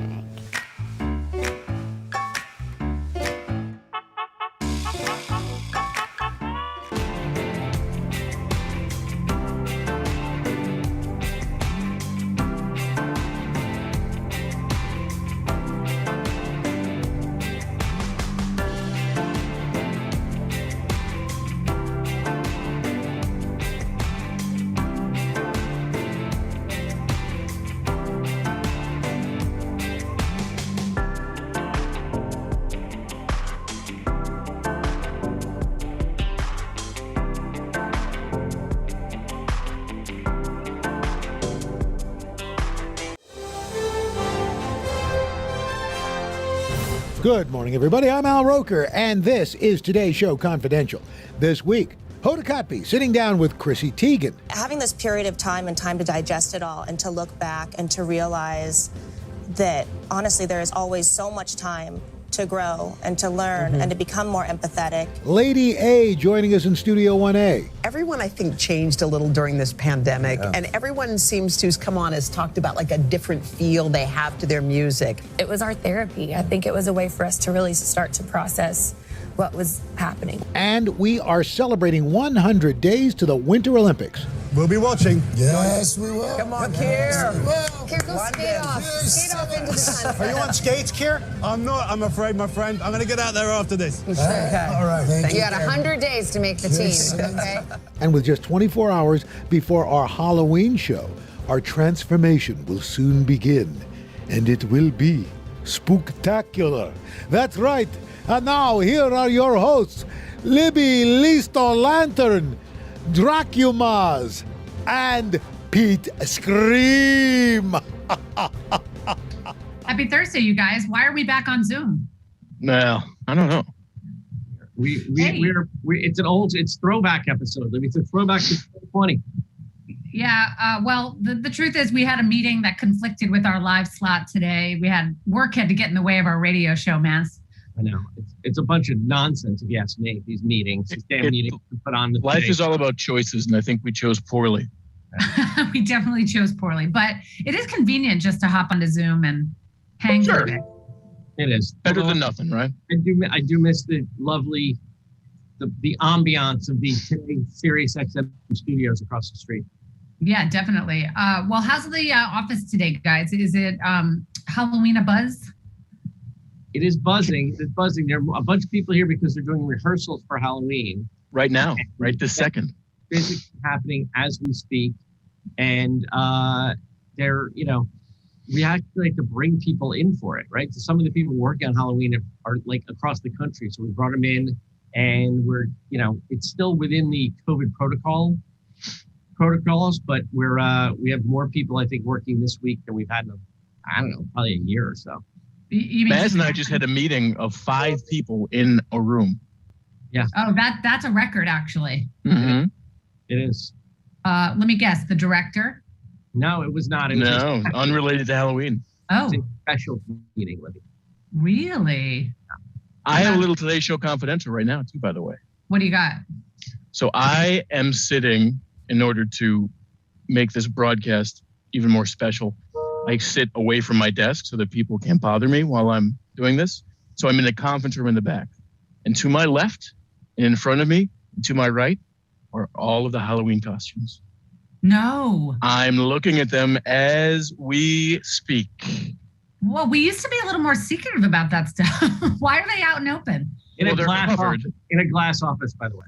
In the glass office. They are covered, but and plus there's nobody here. Right. That's true, but now you're going to have a rush of citizens into the building. We have security measures in place.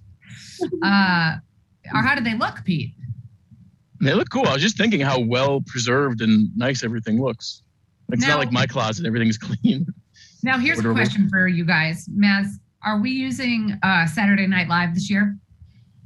Are we using Saturday Night Live for the costumes? Yes. Oh. I believe so, yes. I believe we're using the costume folks that we used in the past. We are. Yeah. That is one of the, I would say, perks of working at NBC Universal for Halloween is we have access to probably the greatest wardrobe department in entertainment. Really true. Mm-hmm. It's so funny you say that, Libby. We're watching the episode, the Jason Sudeikis episode from last weekend.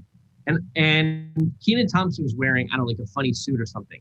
And we're watching, my wife goes, where do they get these like costumes? And I'm like, SNL has everything. And I don't know if they have it stored from being on the air for 50 years or if they just know where to get it or a combination of the two, but they've got anything you would ever want, they have. I think it's a combination of the two. I do too. I've been through, have you done that backstage tour of their costume area? No. It's insane. It's like rows and rows and rows and categories. I mean, it's kind of the world's greatest vintage store, honestly. And I think it's a mix. I think if they have to source something, they can do it instantly. One of my favorite details was when Savannah did that town hall with President Trump, Kate McKinnon played her that week, and they actually played Savannah, Savannah for her suit. So they even go as far as to ask the person that actually wore the outfit to grab it from them. It's authenticity. Yeah, it's true. Well, tomorrow's show will be authentic to some degree in terms of costumes and outfits and everything like that. But I do think that one of the things I'm most looking forward to is the anchors are all in on this one. They really are, huh? Is it more so than in other years, huh?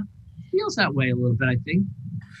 Maybe there's just such a yearning for everybody to be together and have some fun.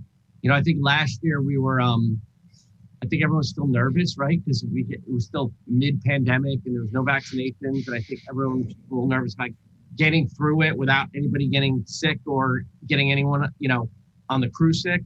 I think this year it feels a little bit more, they're a little bit more open to sort of like, okay, let's let loose here. Yeah, Carson really sold it this morning. He said it's like our prom. It's true. It is. It's our annual prom. So if you had to pick, without revealing the costume now, guys, who do you think is going to be the sort of standout winner? There's always one. Chanel's kind of won the past 2 years because she danced as Janet Jackson, Tina Turner. What talent are you going for this year for the winning costume? That's a good question. I think maybe, and this is just my own personal thing, I think Willie and Carson, I'm looking forward to seeing them. Oh, interesting. Okay. Yeah, that'll be fun. I was going to go with Jenna and Savannah, but I can see where you're coming from. Yeah, they'll both be fun. Very, very different, but very fun both. Buzzy, right? Exactly. Yeah. I'm going to go with the Queen of Halloween. Chanel is going to pull it off like she does every year. Has she been practicing? Oh, yeah.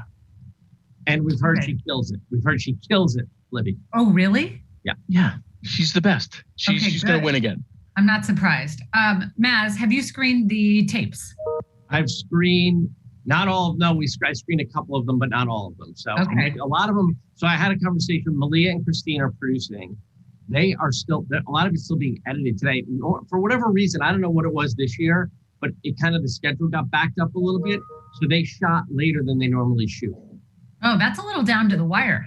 Yeah, it is. It's close. They're literally, I asked them this morning and they're like, Scott Goldberg, who's one of our best editors, is cutting a bunch of things today, like crashing them today. Oh, wow. Well, that's good. And what time does rehearsal start tomorrow, Mr. Breen? It starts at 5 a.m. 5 a.m. we go, we were out on the plaza rehearsing. 5? Sharp. Yeah. That sounds earlier than usual. It's 5. I bet it slides to 5:30, but Debbie said 5 before. We say 5 and then it starts at 5:15 or 5:20 and that gives us some wiggle room. We have to be back in order to tape some other things at 6. So if you have a limited time. So Maz, how does it feel to pass over Halloween to Pete? The passing of the production baton is glorious. It's been glorious, Libby. Yeah. The weight of the Halloween. Exactly. The weight of the Halloween world is on Pete's shoulders tomorrow.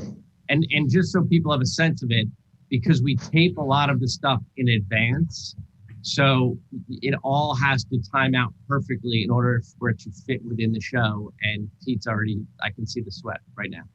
There was a great moment this week, which I told you about, Libby, but Maz was explaining to Grace, one of our coordinating producers, about how Halloween was his most stressful day of the year and how he got so anxious about it and how now he's so excited that he doesn't have to worry about that part of it and that I do.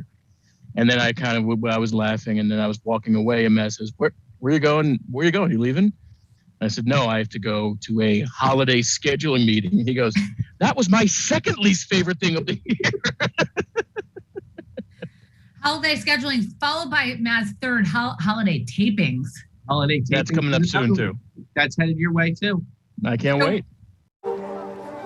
People really don't know what's going to happen. Nearly a dozen hours after the eye roared ashore. More good people than bad people, right? 5 seconds. 4, 3. They're some late-breaking news. 4 hours into the Iowa caucuses. By the hand with everything. All right, it just did too.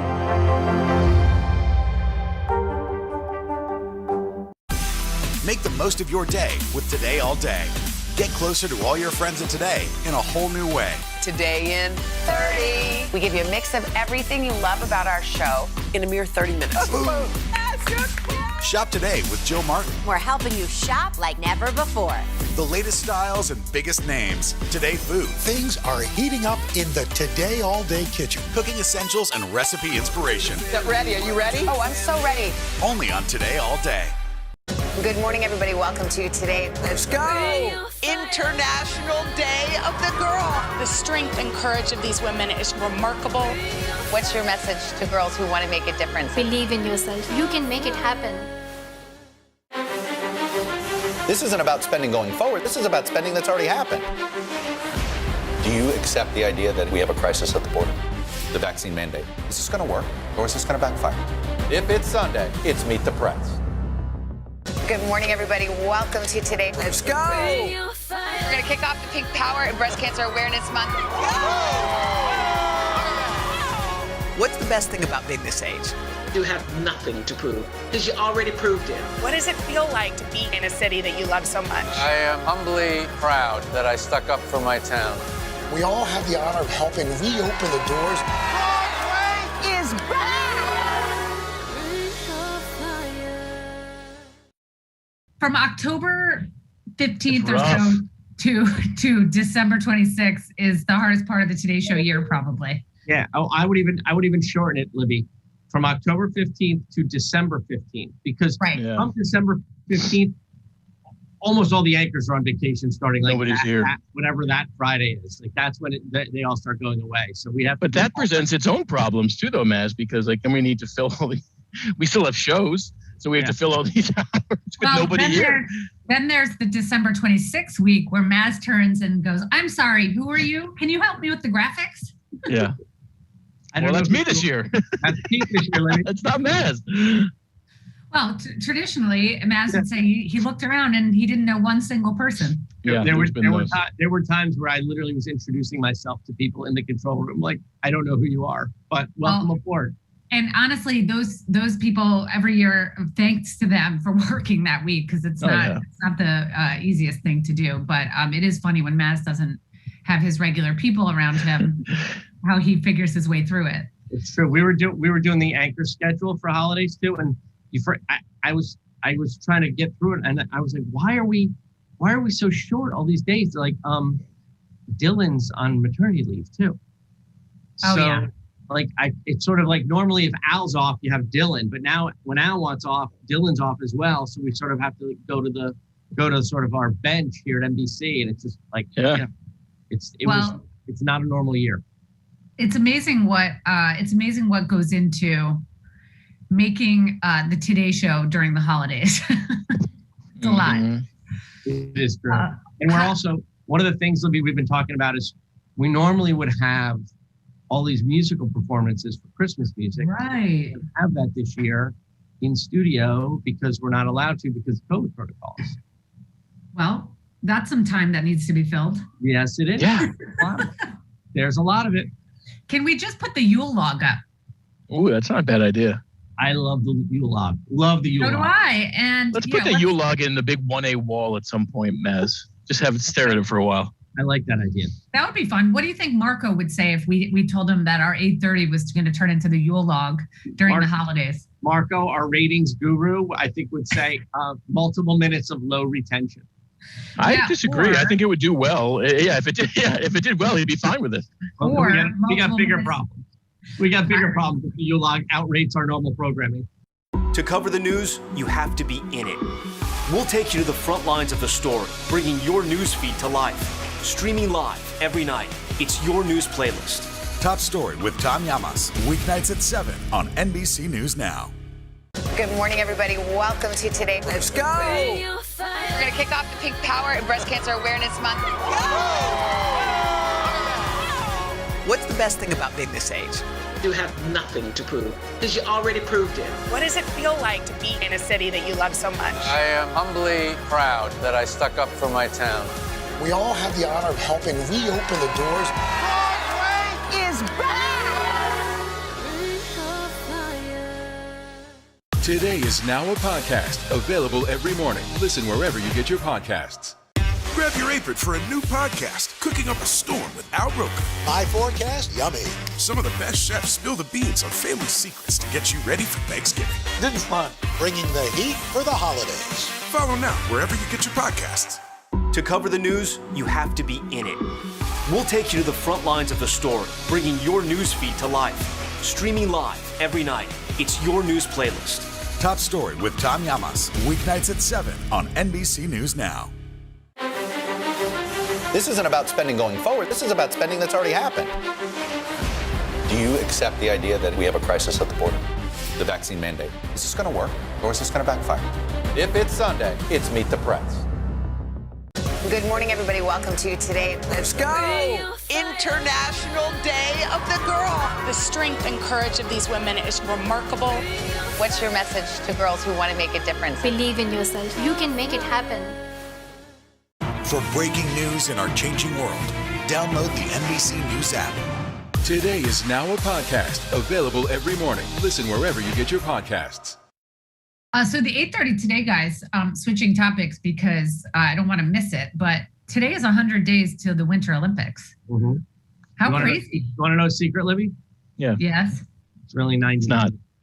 Oh, 99. 99 days. Well, technically 100 days, but because of the weirdness of the time zones, it was It's sort not. of like both days. Yeah. And today was the day that we could get the athletes, and yesterday we couldn't. So we determined today was really officially 100 days. Well, isn't there a weird thing where the Olympics start on a Thursday night, but the ceremony's on a Friday? So it's all kind of... Yep, there's like time zone thing, and then there was the issue about when the games actually begin versus the opening ceremony. So we had some wiggle room in determining 100 days. Well, the Winter Olympics coming so close to the Summer Olympics is very strange, I have to say. Here's something interesting. I'm sorry, go ahead. No, when I heard the Olympic music on the show this morning, I thought, wait, we just got past that period. You just started. Yeah, exactly. Today, Jared pointed out, today is 99 days or 100 days until the Winter Games. It has only been 81 days since the Summer Games. Wow. Well, that actually seems 81 days. I mean, it seems like it was just yesterday, the Summer Games. It's two months. Oh, Almost wow. 3 months. Yeah. So what do you guys think? Michaela Schifrin looks ready to go. She does. You know what's funny, Libby? Savannah today said when they were doing, she was, I love the Winter Games. She's like, she I did? just love them. Yeah, and it's Yeah, funny. she did. I find them to be like, I don't want to say lower profile, but a lot of my memories of the Olympics for the most part are Summer Games and not Winter Games. Definitely. Although ice skating is kind of big. Ice skating's big. Hockey. There's some things. Yeah, hockey, ice skating, skiing, Bodie Miller.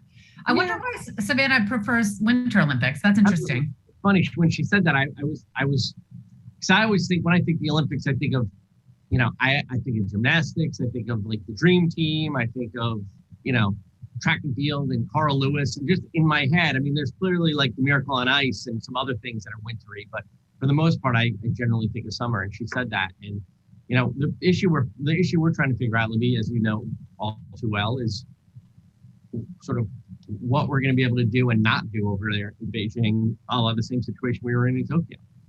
I was listening to Shaun White on the 9 today, and this is his 5th Olympics, which is crazy. That's crazy. He's training right now in the Swiss Alps. His shot was awesome.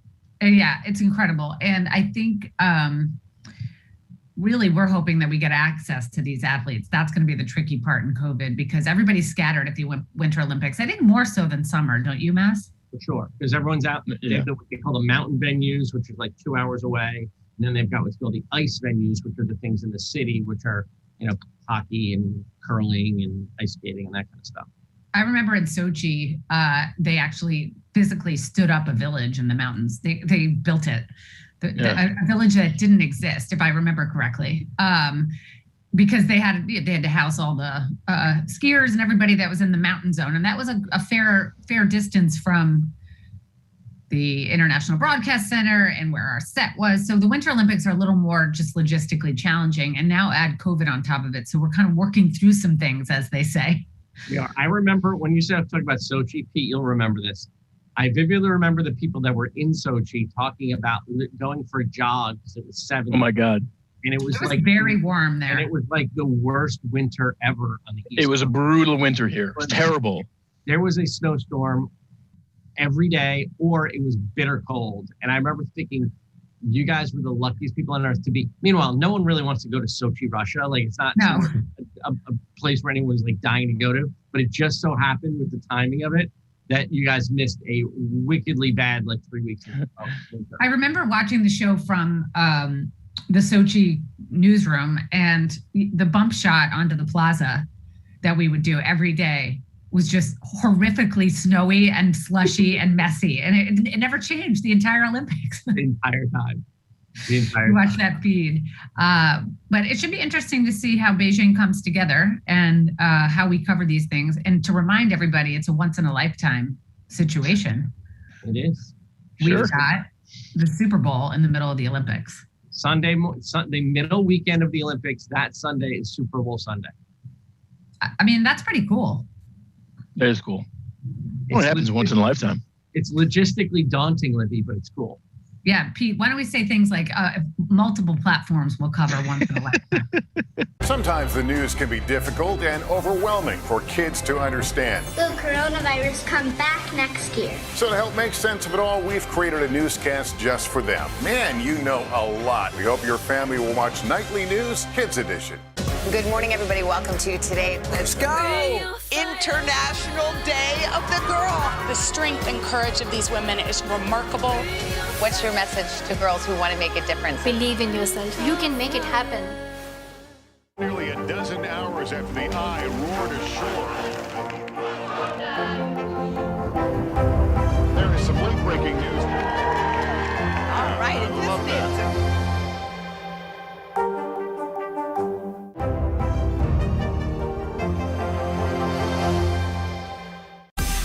Make the most of your day with Today All Day. Get closer to all your friends at Today in a whole new way. Today in 30. We give you a mix of everything you love about our show in a mere 30 minutes. Shop today with Jill Martin. We're helping you shop like never before. The latest styles and biggest names. Today food. Things are heating up in the Today All Day kitchen. Cooking essentials and recipe inspiration. Get ready. Are you ready? Oh, I'm so ready. Only on Today All Day. Good morning, everybody. Welcome to Today. Let's go! International Day of the Girl. The strength and courage of these women is remarkable. What's your message to girls who want to make a difference? Believe in yourself. You can make it happen. The Meet the Press Chuck Toddcast. Free wherever you get your podcasts.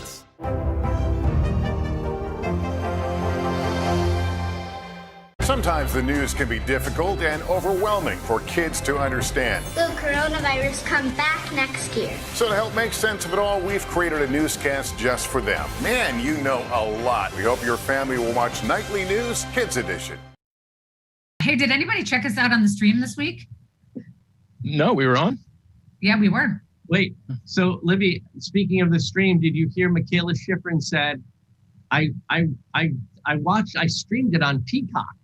Yeah, I know. The control room erupted. Did Libby get to Michaela Schifrin? Did Libby get in her head?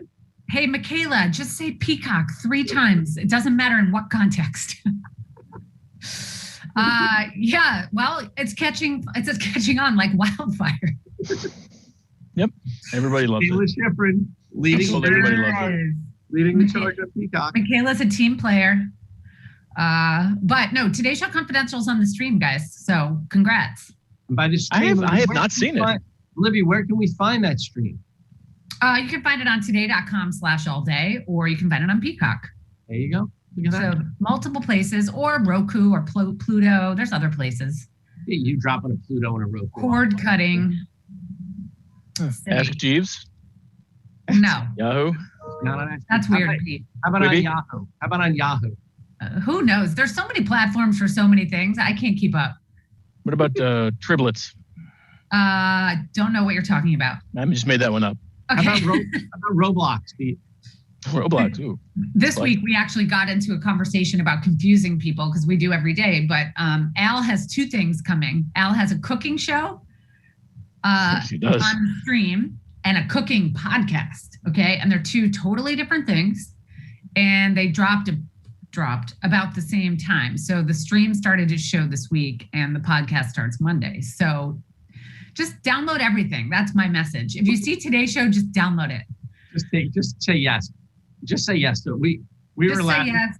We were laughing this morning, Levine. We were in the control room, and normally, so in the breaks, or give people a sense at home, in the breaks is usually when we sort of do our business, right? We do whatever we need to do. If they have to retract things for pieces, or they have to do shout outs or whatever. And it's gotten to the point where our entire breaks are filled with doing things for all of these other platforms, which is fine, right? Yeah.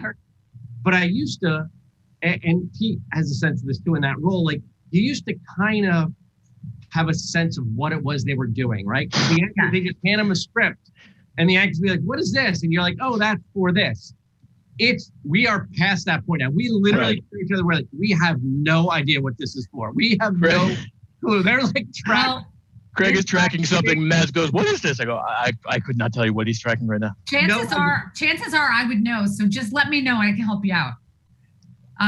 There's a lot of projects floating around, guys. Content is king. There is so much content floating around that studio. It is crazy. And we just have, at a certain point, we've just given up. We're like, we can't know what this is about. Sorry. We're just sorry. If the anchors ask, we're like, we don't know. We'll find out. Just please read it. I'd say 9 out of 10 times I do, but more frequently there's stuff where I'm like, I have no idea.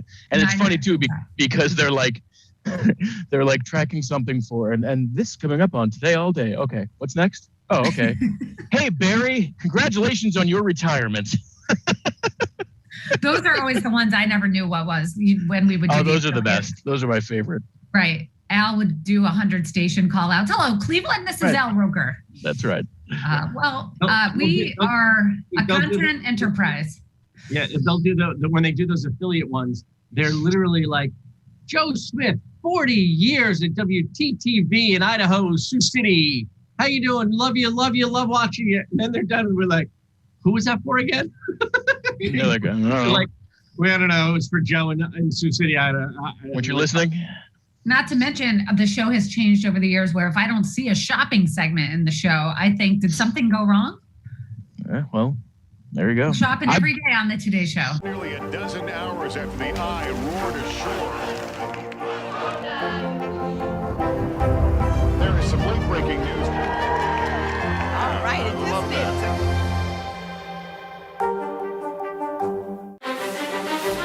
This isn't about spending going forward. This is about spending that's already happened. Do you accept the idea that we have a crisis at the border? The vaccine mandate. Is this going to work or is this going to backfire? If it's Sunday, it's Meet the Press. To cover the news, you have to be in it. We'll take you to the front lines of the story, bringing your news feed to life. Streaming live every night. It's your news playlist. Top Story with Tom Llamas. Weeknights at 7 on NBC News Now. Today is now a podcast available every morning. Listen wherever you get your podcasts. Good morning, everybody. Welcome to Today. Let's go. We're going to kick off the Pink Power and Breast Cancer Awareness Month. What's the best thing about being this age? You have nothing to prove because you already proved it. What does it feel like to be in a city that you love so much? I am humbly proud that I stuck up for my town. We all have the honor of helping reopen the doors. Is back! Today is now a podcast available every morning. Listen wherever you get your podcasts. Sometimes the news can be difficult and overwhelming for kids to understand. Will coronavirus come back next year? So to help make sense of it all, we've created a newscast just for them. Man, you know a lot. We hope your family will watch Nightly News Kids Edition. Grab your apron for a new podcast, Cooking Up a Storm with Al Roker. My forecast, yummy. Some of the best chefs spill the beans on family secrets to get you ready for Thanksgiving. This is fun. Bringing the heat for the holidays. Follow now wherever you get your podcasts.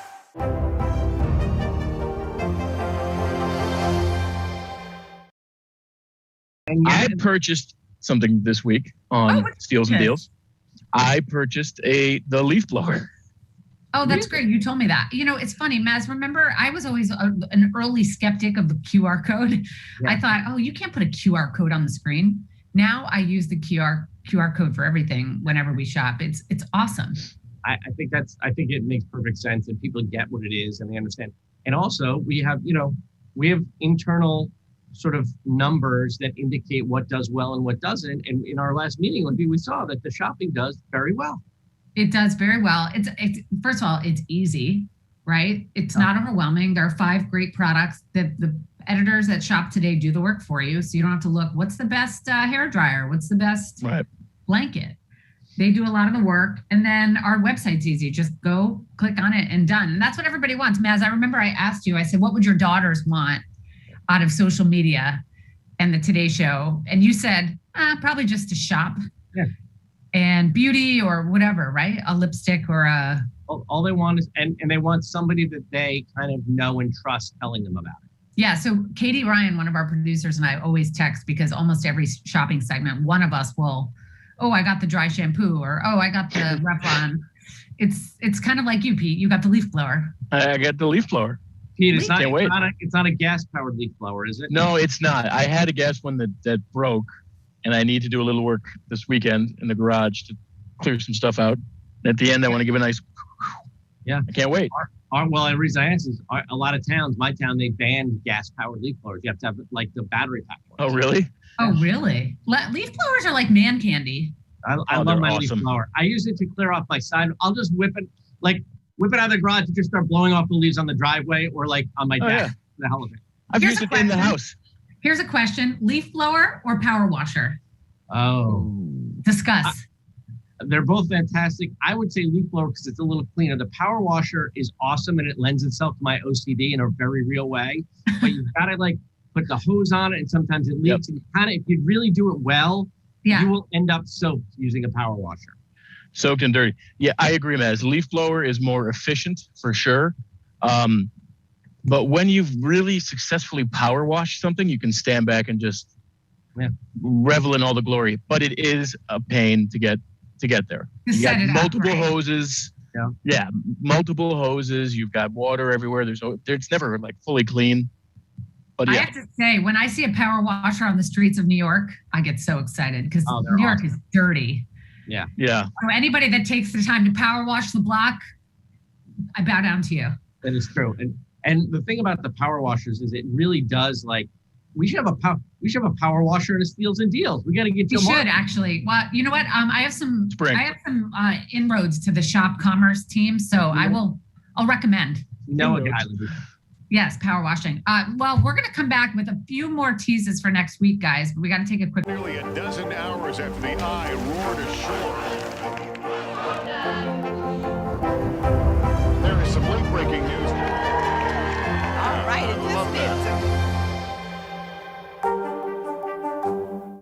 News is more than a headline. It informs, it inspires, and it still matters. To cover it, you have to be in it. And that's what we're gonna do. Every night, we take you to the front lines of the story, where it's actually happening, with NBC News journalists on the ground from all over the world. We cover what you need to know and bring your newsfeed to life. In primetime and streaming live, it's your news playlist every night. Top Story with Tom Llamas, weeknights at 7 on NBC News Now. Good morning, everybody. Welcome to Today. Let's go! International Day of the Girl. The strength and courage of these women is remarkable. What's your message to girls who want to make a difference? Believe in yourself. You can make it happen.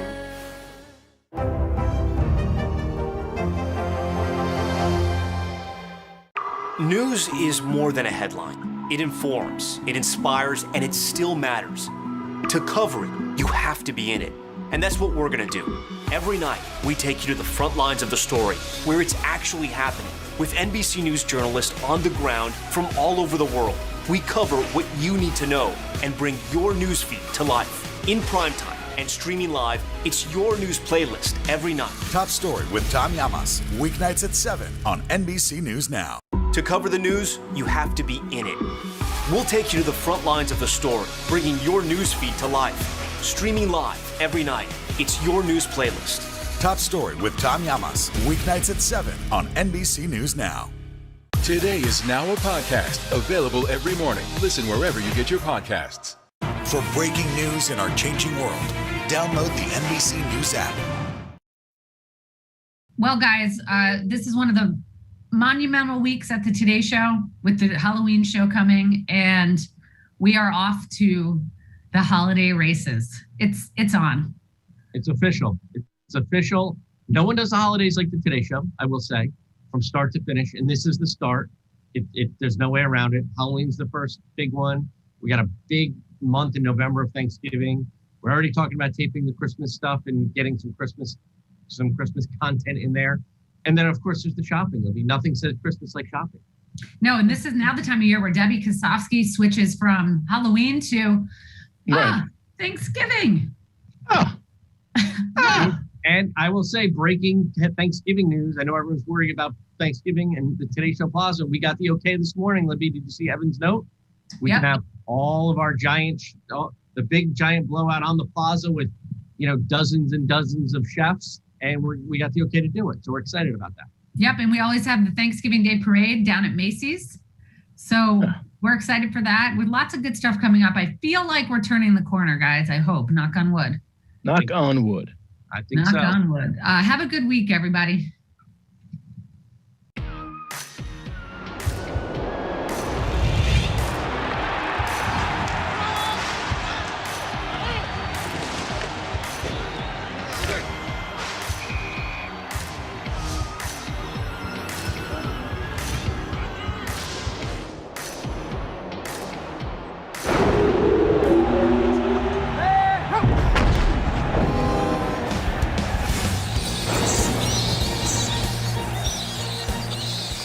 Welcome to Football Fright in America. I'm Mike Tirico with live coverage of a special Super Bowl-sized celebration taking place right now over in Stadium 1A. Football fans from coast to coast have come together to honor one of America's favorite pastimes. While the crowd is cheering for their own home teams, they're united in their love of the game. Let's check in with some fans. Yes! Yes! Oh, yeah! It's football, baby. It's football. I love football so much. What's not to love? Beer, fans, fun. I think the thing that brings us all together is rooting against a common enemy. Every city, there's a rivalry. I think people's favorite teams say a lot about them, so it's almost an extension of yourself. Who dat say they're gonna beat them Saints? Who dat? Who dat? Go Ravens! Ah! My dad took me to see the Washington team play Buffalo. There's a guy named Doug Williams who was under center for Washington. That was it. I was hooked. My dad always watched football, and I remember watching with him. He rooted for the Cowboys. Don't tell my husband, because now we're Eagles! E-A-G-L-E-S, Eagles! Ever since we were kids, my parents were always glued to football. It didn't matter who was playing, we were in. But then I discovered the New Orleans Saints, and I realized that there was magic. I don't really know the rules that well, but I know one rule is eat too much. My favorite memory of Super Bowl Sunday is Mr. Roker's house because he has a huge spread. It doesn't matter who's playing. You pick a team and you scream for them. I love the food. I love people getting a little nuts. I don't mind a nacho. It's all good. It's all the best of America, like all rolled into one. It gets no better than football. The energy out there is electric. Cheers are echoing all across the stadium. So let's get this party started with the sound of Sunday Night Football on NBC. It's the song we wait all day for. Here's country superstar Carrie Underwood.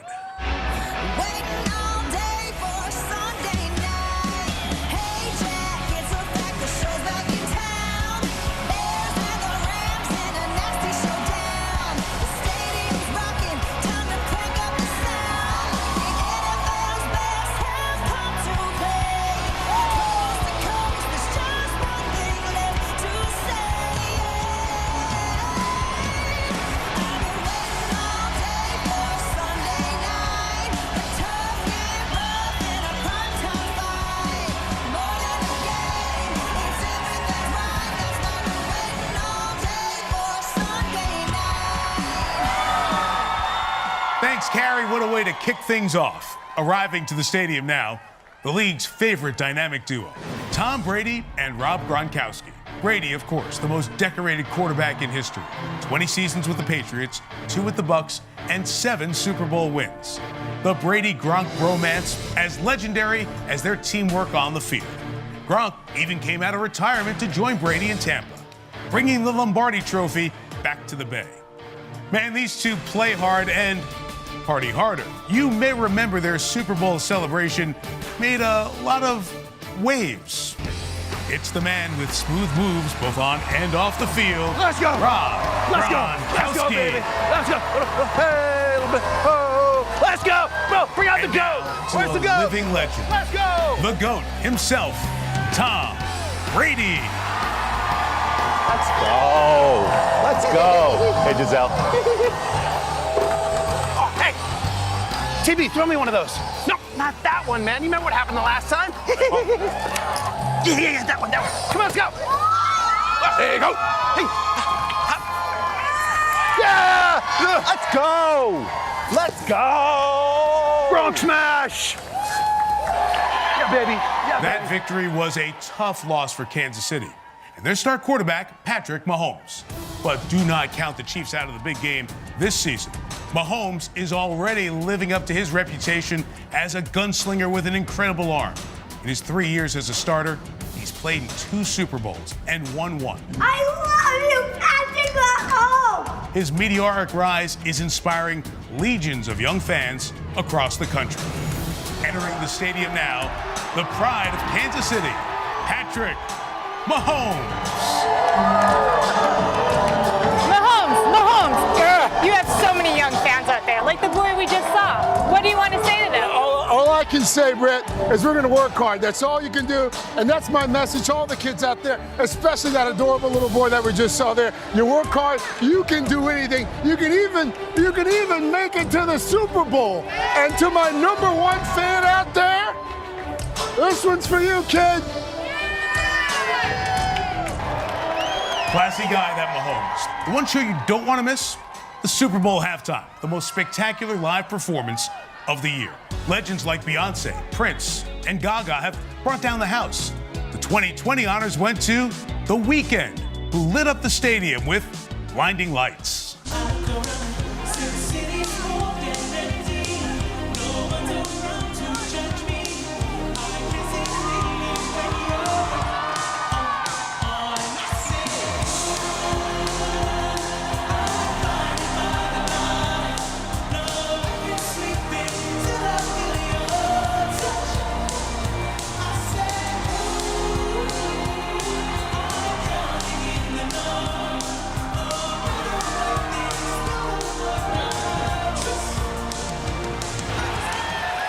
That's what makes the Super Bowl must-see TV.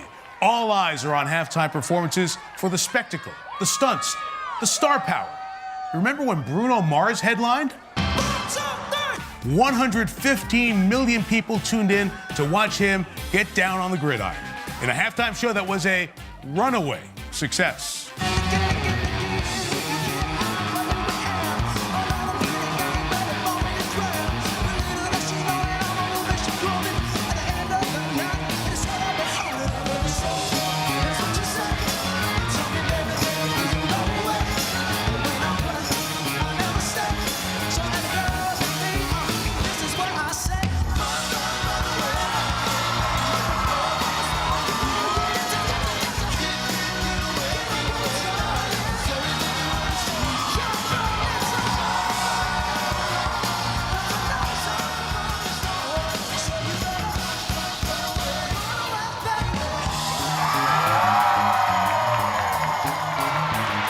Bruno, the man with the moves. And now, one of the most iconic cheer teams, not just in football, but in all of sports, now taking the field. Please welcome the Dallas Cowboys cheerleaders. Whether or not you're a Cowboys fan, get ready to root for the white and blue.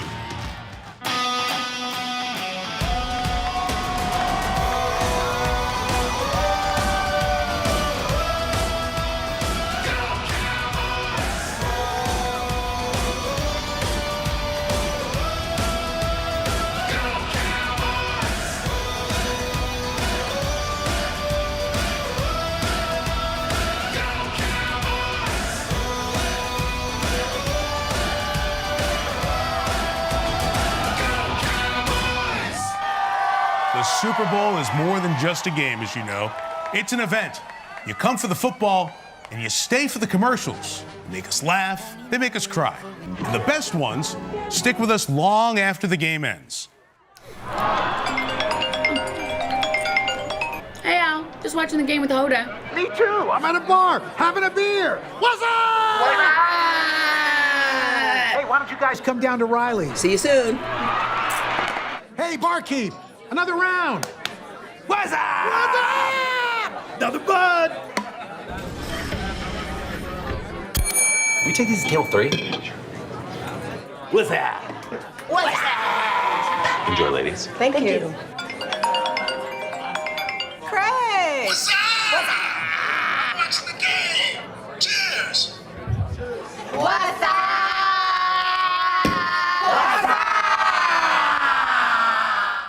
What's up? Okay. That was amazing. Oh my God. Oh my gosh. Unbelievable. Can we just say thank you to the real dancers? Guys, these are legit. These are the real cheerleaders. Give them a shout out. And you guys, your backup dancers. Background dancers. Okay, let's start down here with Gronk. And Oh my God. Wait, Tom Brady. Are those Real really hardware, Super Bowl yeah. rings? Yes. Thank you, NFL. These are the real championship What? rings. What? I've got 7 of them. I got Gronk 4. That's right. I'll be sending 2 back. No smash rings. I mean, that is incredible. And can we talk about the cheerleaders? You guys, Oh my I'm gosh. sorry, but that was a legit routine. How long did you guys rehearse? Well, we went all the way to Dallas, met these wonderful women who taught us and were so patient and kind. And can we So just thank say you. they were patient, and that is the real touchdown cheer. Yes, it is. Impressive. Yes. Bruno Mars and your backup. Bruno, no, Chanel. I'm Game sorry. ball. Game ball. Yeah, Bruno game Mars. ball. As It was so much usual. fun. One of our backup dancers was my first interview on Weekend Today. He was like, what, 11 at the time? Wow. And so then we turned around, we were like, wait a minute. Wait, so do you just practice for 5 minutes? Is that what it goes for? Or do You know what I do in my sleep? Like I kind of. Is that you do? What are you saying while you're dancing? Like I saw you, were you counting? Or I were was you like singing? saying the words. Oh, saying Wow. okay. She was out of her body. She's so good. And Carrie, you were amazing. Amazing! I gotta be honest, I want to thank Savannah for these boots because my other ones were too small, and I'm constantly pulling You know what? down. No, you got legs like Carrie. But anyway, the real Carrie Underwood, I did send her a picture of us, and she said that we all look good. So That's the real thing. Wait, Hoda, we know how much you love football. Yeah. And we know how much you love the Saints. Yeah. And we know how much you love one player in particular. And he had a little message for you. What's up, Hoda? Drew Brees here. Fantastic rendition of the Carrie Underwood Sunday Night Football song. Fantastic. Loved it.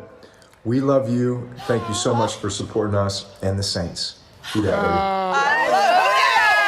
Okay.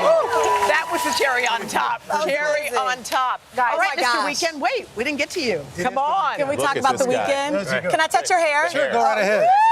I had that exact same haircut back in the 70s. Actually, even in the 70s, I was bald. Sad, really. All right, guys, we are just getting started. We're going to have more of our Football Freight in America celebration right here in Stadium 1A coming up. But first, your local news.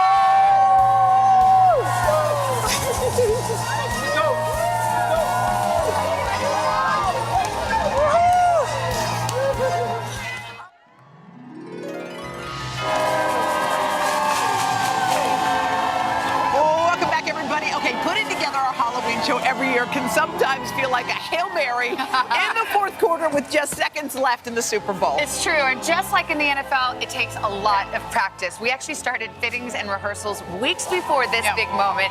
So here is a sneak peek at this year's very special lineup. Go, Cowboys, go!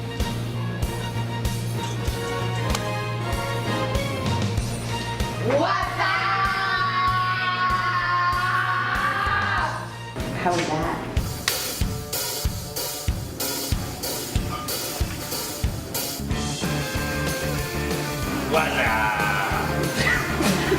was that?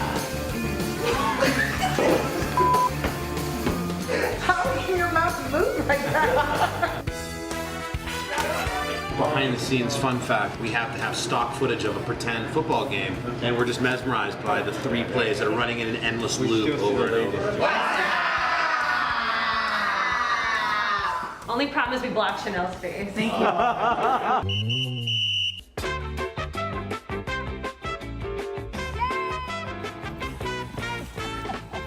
Is that good? Woo! And down 1. How many lunges do you have to do to look the way you do? We feel great. Feeling really good. Feeling like a cheerleader. Go Cowboys! Time to crank up the sound. I just want to say one thing. There are not enough Spanx in the world for this. Oh my God. Yes! Oh, wow, this does look real. Giselle, I'll see you later, honey. Gronk says game time. Let's go. How fitting that Halloween is on the weekend this year.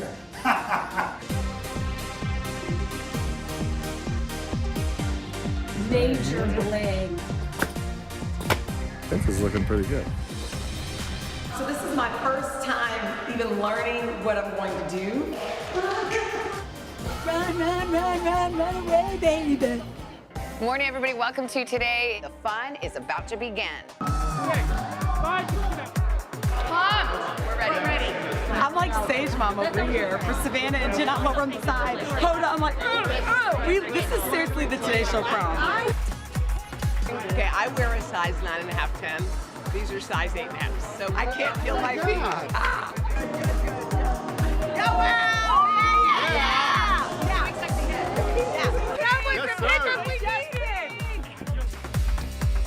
There's a lot of dancing, strong spike. Feeling good.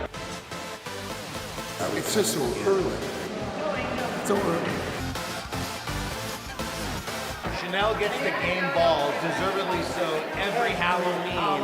We're basically just doing the warm-up for Chanel. Facts. That's what we do. Facts. Excuse me. Now we have to close the door.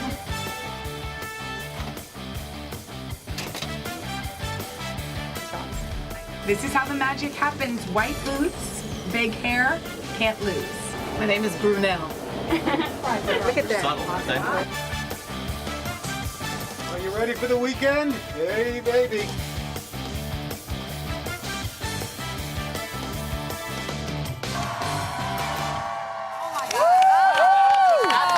That's amazing. That's amazing. I mean, so much fun. So And much fun. again, the NFL really hooked us up, and Patrick Mahomes did too.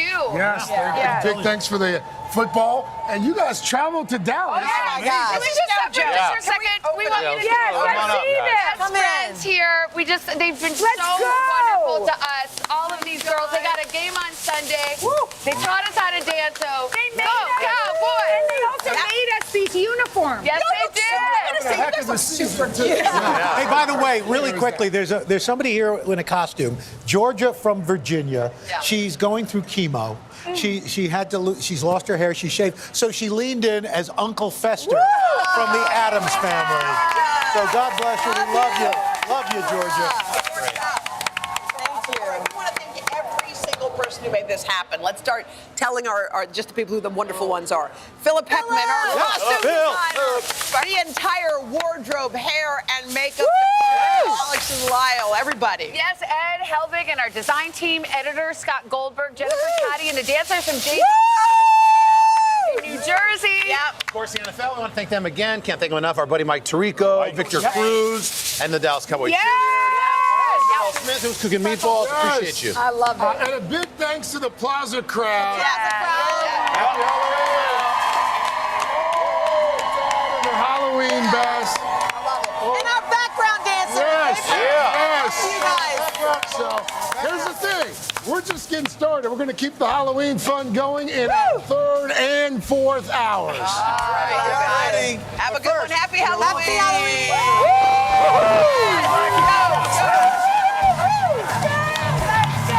We did it. Okay, yeah, maybe my microphone. Here, lean in here. I got All right, thank you, TB. You're the best. That's why you're the GOAT. We've got an awesome crowd here this morning, filled with dynamic costumes. So we brought in some special help. We got our Richard Cruz is in the house, helping us pick some of our favorites. Yeah. So please, as Carson just mentioned, welcome to the field, former New York Giant Super Bowl champion, Victor Cruz. So Victor, does this bring back memories? A lot of memories. First of all, the cold. It's starting to get football weather out here a little bit. But definitely the memories, seeing you guys in these beautiful outfits and these uniforms is bringing me back. Is that your Super Bowl ring you're wearing? It is my ring. It is my ring. Yeah. Check me out. Check me out. We clear which one we on. That's the one right there. Yeah. So you traded in Stadium for the studio. You're the host of E! News Daily Pop, and this morning you've been hanging out with our crowd, looking at some of your favorite costumes. Yeah, I've been looking at some of my favorite costumes, and I want to go down the list of our top 3. Okay. Can I do that? Yeah, please. First and foremost, we got Jordan and Kelly here. We got they're from Marion, Indianapolis. They match in our theme of football. They got the hot dog, ketchup, and mustard. Obviously, they have the hot dog. What's the hot dog right there? His name is Indy. Yes. Indy. Her name is Indy. And talk to me about your costumes. Where did it come about, this whole thing? Well, she was the inspiration, Okay. obviously. So we just built everything from her. It was kind of last minute, but I'd say it looks really great. Turned out really well. Incredible. Amazing. Now, second, we have Felicia here. Yeah, Felicia. Felicia. Whoa, whoa, whoa! She's not playing. Now, Felicia. Felicia. You're not a Playboy bunny. So Felicia's from Richmond, Virginia. She handmade this entire outfit. Wow, Felicia! She's great. She crushes it. She's keeping her warm in this time. That's amazing. It's incredible. Cute. And Good then last but not least, we have Jen. Jen! Brooklyn. Make some noise for Jen. I almost broke into her castle because I thought there was a sleeping beauty in there. It's just her and a dragon. The detail on this is incredible. I love the fire sticks in front of the castle there. So these are our 3 finalists for top costume. Yeah! So Victor, who gets top costume? Okay, top costume for me is, now I didn't mention this before, Felicia is a retired firefighter, retired as a captain. All right. Make some noise for her. My dad was a fireman of 30 plus years, also retired. So the winner of top costume is Felicia.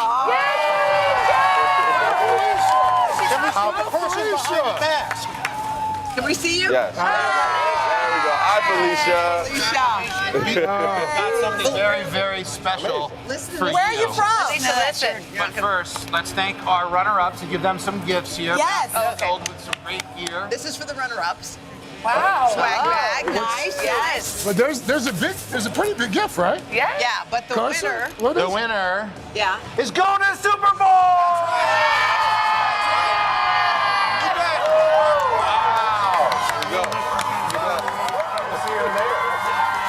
Partners at Sports giving you tickets On the Los Angeles. Super Bowl 56.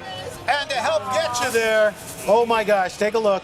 The folks at JetBlue are giving you 2 round-trip tickets to the big game. Plus, Hilton is providing a 2-night stay at the Hilton Anaheim to complete the whole package, Felicia. Yeah, when you were selling that costume. There you go. Thank you for your service. Thank you for your service to the city. Thank you. Absolutely. And hand sewing that costume, my goodness. But we also have some more for the folks who were runners-up as well. Right? Yeah, they're Right there. Oh, okay. Got him. He's thinking about the big game Sunday. All right, All everybody who came to the plaza. Yes. Everyone who came to the plaza, decked out. We want to thank you. Yes. Victor, of course, a big thank you. Thank you, Victor. Thank you. Incredible. Thank you. Thank you. Thank you.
everyone. Thanks for tuning in to Today All Day. I'm Joe Fryer, covering Pop Start Plus for Carson.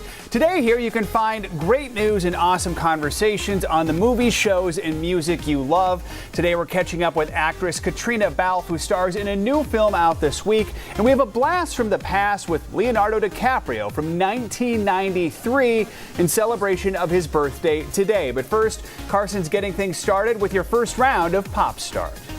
All right, we'll get right into it. Being the Ricardos is first up on Wednesday. Hi, how are you, America? Dropped the first full trailer for the Lucille Ball biopic starring Nicole Kidman as the Queen of Comedy and Javier Bardem as her partner Desi Arnaz. The sneak peek teasing trouble in paradise for the iconic Hollywood couple. Take a look. Lucy, I'm home. Why is this coming out now? Lucille Ball's a threat to the American way of life? Does the FBI have any case against Lucy? I need you to help me save my marriage. I didn't know the FBI was involved in the Lucille Ball story. Wow. First of all, a lot of people don't even know that Lucille Ball story, that there was that other side. I know that. The all-star cast also features J.K. Simmons as William Frawley and Nina Arianda as Vivian Vance, a.k.a. Fred and Ethel Mertz. Being the Ricardos set to hit theaters on December 10th. Next up, the 55th Country Music Association Awards, aka CMAs. They were last night. Luke Bryan hosted the show that saw the biggest stars in country music take the stage. Carly Pearce and Chris Stapleton took home the titles of Female and Male Vocalist of the Year. The win marks the 5th time Stapleton has received the award. But taking home the CMA's biggest honor of the night, big surprise, Entertainer of the Year, none other than beautiful, crazy singer Luke Combs. Wow. Who beat out Eric Church, Miranda Lambert, Chris Stapleton, and Carrie Underwood, who's won it a bunch of times. Sure. The first-time winner was so speechless when he took the stage. Take a look. I'm really kind of at a loss for words. Alan Jackson said my name twice just now. And of course, it was a big night full of knockout performances. Carrie Underwood and Jason Aldean gave their first live performance of If I Didn't Love You.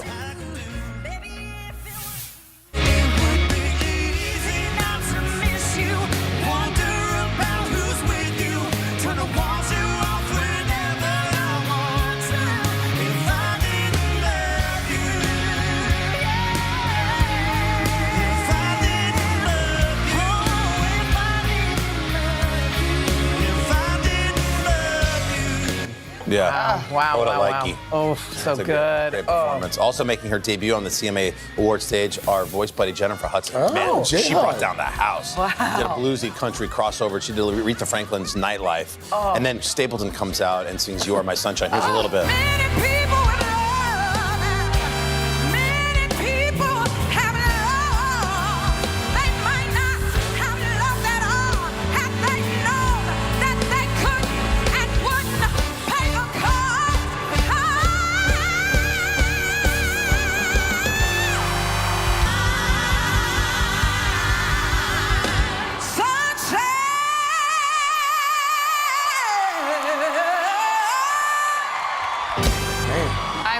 I mean, Luke Combs should have given her the trophy. I was like, wait, did everyone just pack I would have just handed it to her. Like, why are we in this business? It should only be Jennifer Hudson. When Janet was on The Voice, and she was a coach, when someone would sing like that, she would just be like, and then she'd take her shoe off and she'd throw her shoe. And we learned that's like the greatest sign of respect. Wow. So I'm surprised there weren't some cowboy boots thrown on stage there. Finally, Downton Abbey, if we have time. A second Downton movie is headed to the big screen soon, and a new, very quick teaser for the film gives us a small sneak peek at the Crowleys and their staff's big return.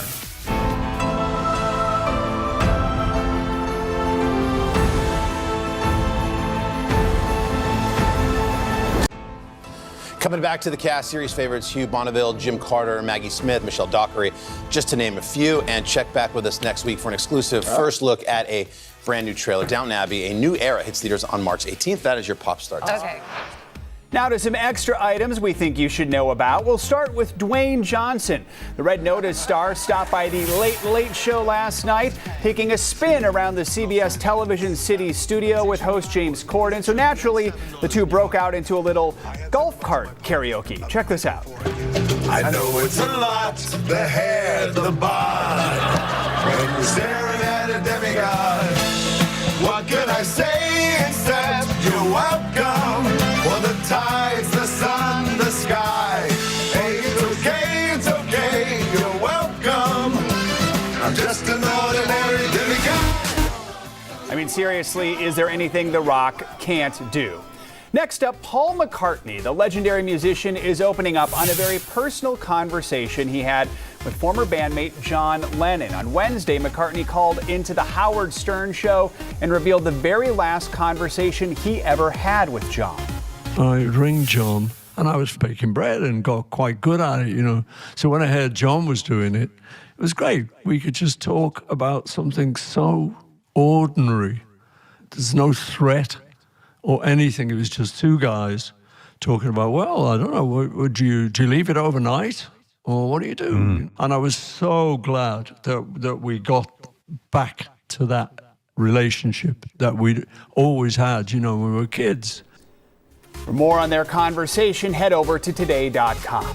Finally, Gal Gadot. She stars alongside Dwayne Johnson and Ryan Reynolds in Red Notice. And in a recent interview with Entertainment Tonight Canada, she was asked how she thinks Wonder Woman would hold up against her co-stars' comic book alter egos.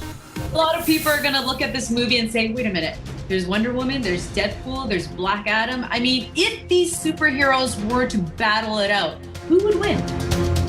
Wonder Woman. Of course. Of course. Of course, she chose Wonder Woman. Those are today's headlines. Still to come, we're learning about Katrina Balfe's newest film set in late 1960s Ireland. Make the most of your day with Today All Day.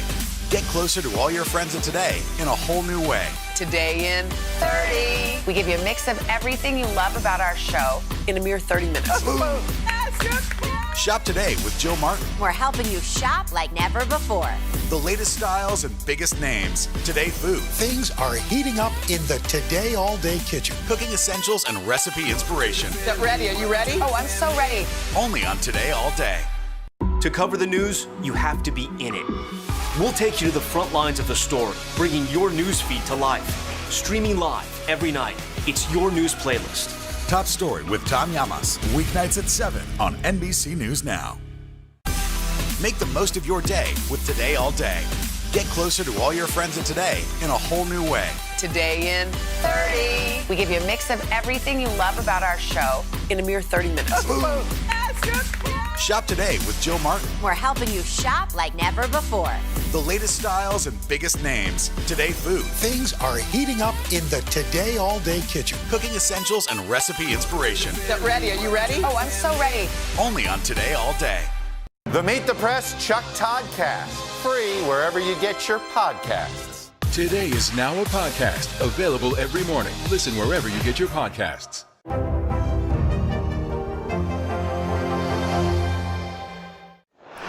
Welcome back to Pop Star Plus. You might know Irish actress Katrina Balfe from the Outlander series or the movie Ford vs. Ferrari. Well, she stopped by the third hour of today to talk about her latest role in Belfast, a film about a working class family in Northern Ireland.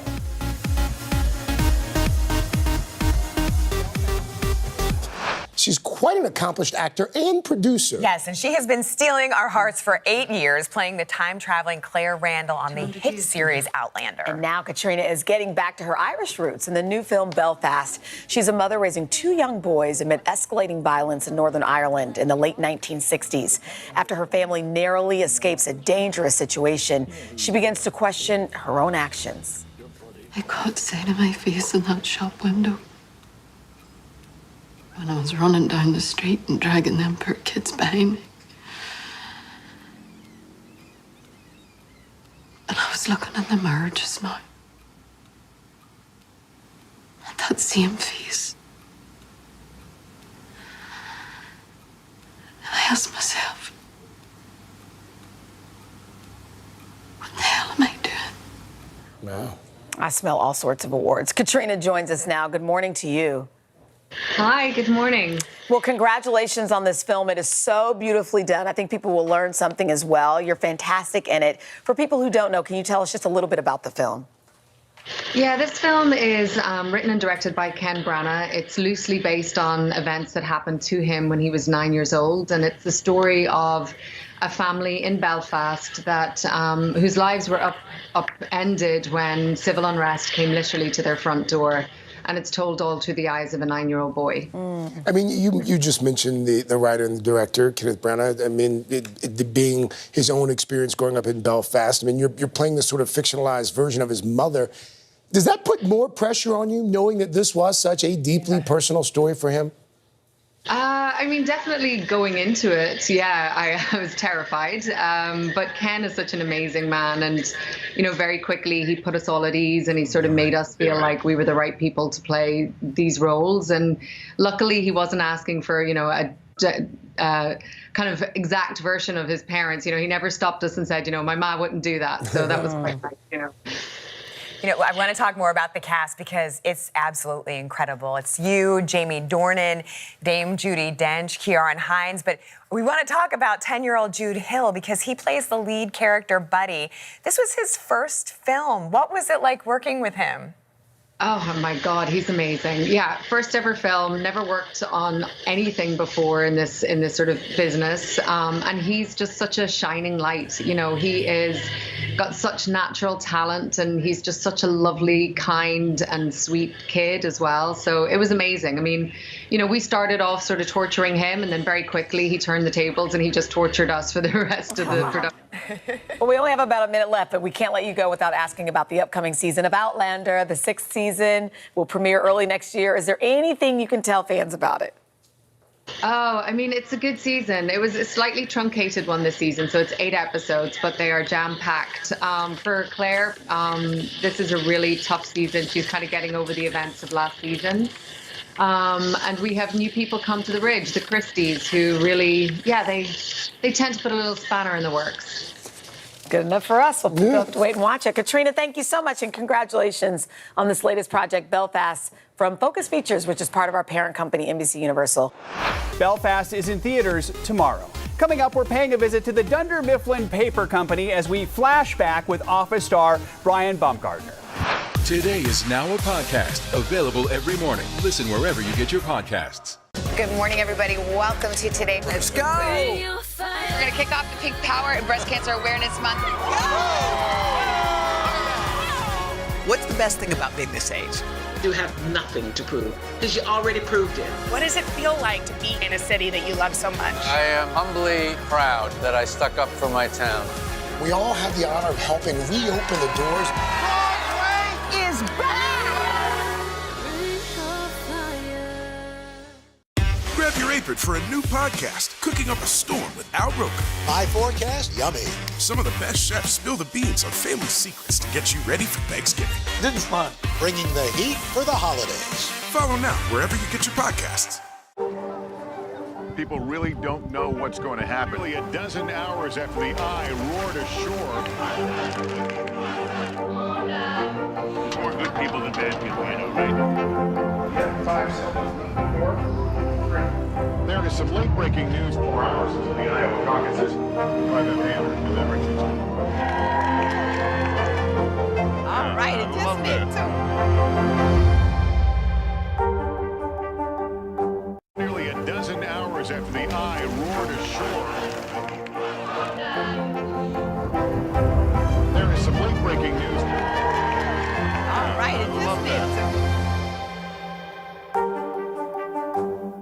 Good morning, everybody. Welcome to Today. Let's go!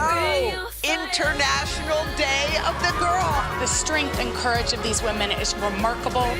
What's your message to girls who want to make a difference? Believe in yourself. You can make it happen. Today is now a podcast, available every morning. Listen wherever you get your podcasts.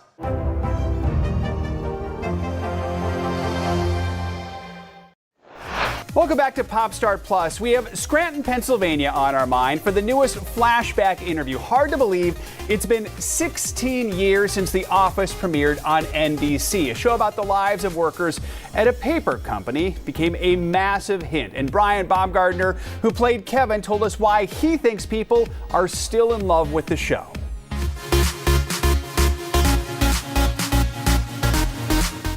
At least once a year, I like to bring in some of my Kevin's famous chili. At least once a year, I like to bring in some of my Kevin's famous chili. I want to eat pigs in a blanket in a blanket. Hi, it's Brian Baumgartner, and I played Kevin Malone on The Office. Nope, it's not Ashton Kutcher. It's Kevin Malone. Equally handsome, equally smart. Well, Kevin Malone, how would I describe Kevin Malone? I think Kevin Malone is a man of some unique skills, who is misunderstood in a way. His childlike sensibility fits into the rest of the ensemble of The Office very well. I had such a blast playing him and continue to be delighted by how fans react to him. I do think that of all of the other actors and characters on The Office, I do think that probably I'm the most dissimilar to mine. My Kleenex shoes were a huge conversation piece, but man, my dogs are barking. But, you know, look, I loved his ability to be in the moment. I used to say he has no memory of what happened before or any ramifications for what might happen in the future. But in the moment, if he enjoyed a moment, he was willing to show it. Often didn't think too far ahead, but I had a blast playing with him. And you know, our little group in the corner, the accountants, Oscar and Angela and Kevin, I describe it as kind of a perfect comedy triangle. Well, I need to give my cat up for adoption. The one who uses the doorbell, or the one with the Mexican hat, or the one with the rain galoshes, or the one that you let go around naked? Which had nothing to do with us, which had to do with the writers and the construction of the characters. But the way that the alliances kept shifting, their specific personalities and how they played off of each other was so much fun to do for almost a decade. I think for me now, my favorite episode would have to be Stress Relief. Otherwise known as the Dwight's fake fire drill. Oh, here's a door. Check that one out. How's the handle? It's warm. Okay, go to the back door. Another option. Jeez. Okay, settle down, everyone. And I think, you know, for me now, there's so many great episodes, but I think for me, what was happening outside of the show carries special significance for me as well. So I think it's a hilariously funny, well-written episode. I saw a friend today, it had been a while, and we forgot each other's names. A lot of things spring to mind thinking about the finale. I basically shot the show my 30s. My whole 30s was dedicated to being together, which is high school and college, and then 2 more years, spending a lot of time with those people. So, you know, it was really knowing that whatever happened, the friendships would be there, relationships would remain, but we wouldn't be spending 60 to 70 hours a week together anymore. And that was going to be a huge change for us. So a huge feeling of loss, but also tremendously proud of the journey that we had and the fact that we chose to end it. We had a story that we wanted to tell, and we made sure that we got that story in and told it, you know, largely with the original people who were cast. I mean, I don't think anyone who was on the show could have ever guessed that the show would end up becoming what it has become today. I mean, we almost made a pilot and was never on the air, and then, you know, the fact that an audience picked up on it. I always knew what we were doing was special if people gave it a chance. I just thought, well, people aren't going to give it a chance. So I'm tremendously proud of the show. As I say to people, I'm a fan of the show and love watching it, and I'm so proud to have been a part of it. You know, in examining through this book that I have coming out, Welcome to Dunder Mifflin, you know, one of the things that we are looking at is why the show has not just survived, but has thrived 8 years after we have filmed anything. And I think that it's really about the people. It's really about the construction of the idea and the aesthetic of the show that was so really revolutionary and groundbreaking at the time, but the hiring of the specific actors to play the roles and the writing staff that was brought in, which are now the top comedy writers in television today. You know, it was just a special and unique collection of people led by Greg Daniels, who, you know, created the show, and his genius in finding the perfect people for their job. That's really why I think. We're stoked to have Baumgartner with us again next week, so make sure to tune in for that. After the break, our Today Archive doesn't disappoint. A Throwback Thursday moment with Leonardo DiCaprio. Good morning, everybody. Welcome to Today. Let's go! International Day of the Girl. The strength and courage of these women is remarkable. What's your message to girls who want to make a difference? Believe in yourself. You can make it happen. This isn't about spending going forward. This is about spending that's already happened. Do you accept the idea that we have a crisis at the border? The vaccine mandate. Is this going to work, or is this going to backfire? If it's Sunday, it's Meet the Press. People really don't know what's going to happen. Nearly a dozen hours after the eye roared ashore.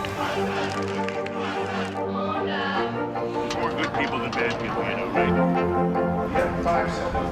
4, 3. There is some late-breaking news. 4 hours into the Iowa caucuses. All right, it just me too.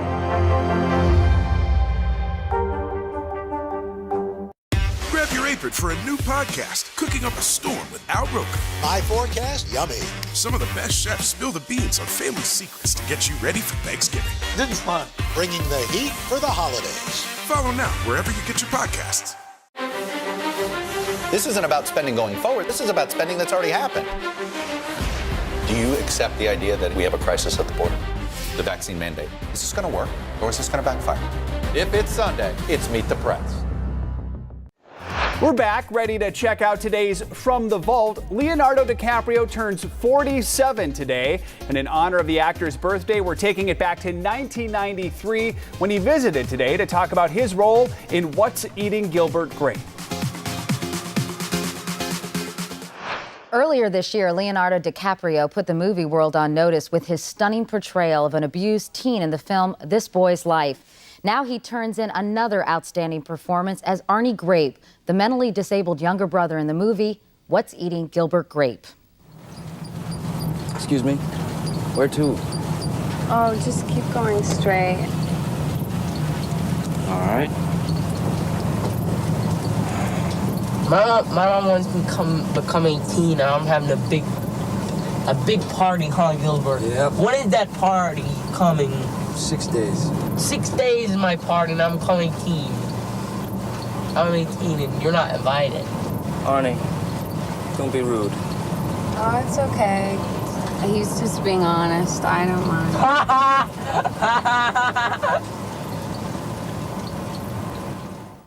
His role in that film has just earned him a Golden Globe nomination as Best Supporting Actor.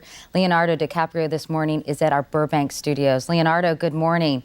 Hi, how you doing? Good, thanks. Listen, congratulations on your Golden Globe nomination. You've been getting awards all over the place lately. I've read you what the LA Film Critics Association gave you the New Generation Award. You were voted Best Supporting Actor by the National Board of Review for your work in Gilbert Grape, and the New York Film Critics Association voted you runner-up for Best Supporting Actor of the Year. That's a lot of accolades. How are you feeling about all this? Well, like a lucky guy, I have to say. That's about it. Well, you know, Leonardo, I have to tell you, I thought you were really remarkable in this movie. As I mentioned, you play a mentally disabled teenager named Arnie Grape. Right. When I saw it, you were so convincing. How did you prepare for this? I actually went to a home where they had about 15 different disabled kids that were my age. I basically went in there, videotaped them, researched them, went over each individual character with Lasse and figured out how I wanted Arnie to be. That's Lasse Hallström, the director. Yeah, Lasse Hallström. And in the end result, I pretty much made up Arnie myself. So, but I got a lot of different movements from them, little things that they did with their hands. Your hand and gestures faces. were really something and made your character even more convincing. You know, a role like this, I guess, requires an actor to totally let down his guard. Was it tough playing this character for you? Well, I knew that I couldn't have any of the attributes that I have normally. I couldn't be Leonardo in any way, shape, or form. I had to completely be something totally different. So I'd say the hardest thing was getting in and out of Arnie while the camera was rolling and when they cut, just to transform myself into this other character so quickly. You know, some people have asked me, what is this movie all about? And I have a hard time explaining it, so I'm going to give you a shot. Can you try to explain what What's Eating Gilbert Grape is all about? Wow, tough question. Yeah. It's one of those films, you know, that you can't necessarily categorize in one specific area, but if I had to, it would be about a guy finding himself, Gilbert Grape finding himself, and letting go of his responsibilities for the first time in his life and actually looking at himself and his life and what he wants out of life. And that's where the Juliette Lewis character comes in. She sort of is like this ghost-like figure who comes into town, who teaches him about himself. But it's a story about life. It's a story about a guy finding himself, basically. And it's really a story, Leonardo, don't you think, about a unique family? And I know one of the things that attracted you is that the Grape family didn't seem to be trapped by any of the stereotypes, and yet they were in their very own way an incredibly loving, nurturing family, weren't they? Oh, absolutely. I mean, they were not your average American family, that's for sure. But we wanted to show through the abnormal side of this family that they truly were, you know, a loving family, and they, in the end, that's apparent. You know, you're only 19 years old. You seem very self-possessed for a 19-year-old teenager. How are you dealing with all this sudden fame and all these awards and This Boy's Life and What's Eating Gilbert Grape? How are you handling it all? Wow, I'm not even sure. So I'd say I try to spend a lot of time with my friends, my family, just stay at home a lot and mainly keep to myself and, you know, meet new people every once in a while. But it hasn't been that tough. It's not even real to me yet, so it's hard for me to answer that question. Well, you've got another movie coming out soon, don't you? Tell me about that. I'm actually shooting a film right now called The Quick and the Dead, starring Gene Hackman, Sharon Stone. I play sort of a good Billy the Kid type character. It's a Western directed by Sam Raimi. Well, that sounds fun and like a nice change of pace. Well, Leonardo DiCaprio, thanks so much for talking with us this morning. And again, congratulations on your fine performance in What's Eating Gilbert Grape. Thank you. Fun fact, DiCaprio was just 19 when he received an Oscar nomination, his first for that role as Arnie Grape. That's it for today's Pop Start Plus. We'll have a brand new edition for you tomorrow. See you then. Welcome to Today All Day. All day? Today, all day. All day. This is a long way of asking who's your favorite character you've ever played? A unicorn. The unicorn. You gotta have the unicorn.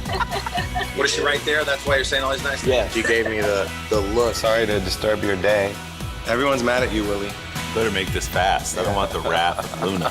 When I see you, I always think, I wonder what his quote would be. Give us 6 minutes and we'll ask as many questions as we can. Welcome to Cold Cuts. Cold Cut, Cold Cut. My buddy Cal cooking with me. Dads don't babysit. It's called parenting. What was the first book you remember loving? Heart Smart Today with simple exercises to strengthen your heart. Make the most of your beach days. It's all about the tracksuit now. How good do they look? I now pronounce you husband and wife. Kiss the bride. This morning, a story of people helping people. You've received tons of letters from people who have been inspired. Let's do the weather out. Okay. All you gotta do is say, it's cold, it's warm, it's raining, it's snowing. That's it. One of our most favorite franchises ever, Ambush Makeovers. Okay. Look at it. It doesn't look so good. No, it doesn't look good. Will you judge us in a cook-off? I will, and you guys will definitely win something. Today, all day. All day? All day. Welcome to Today, all day.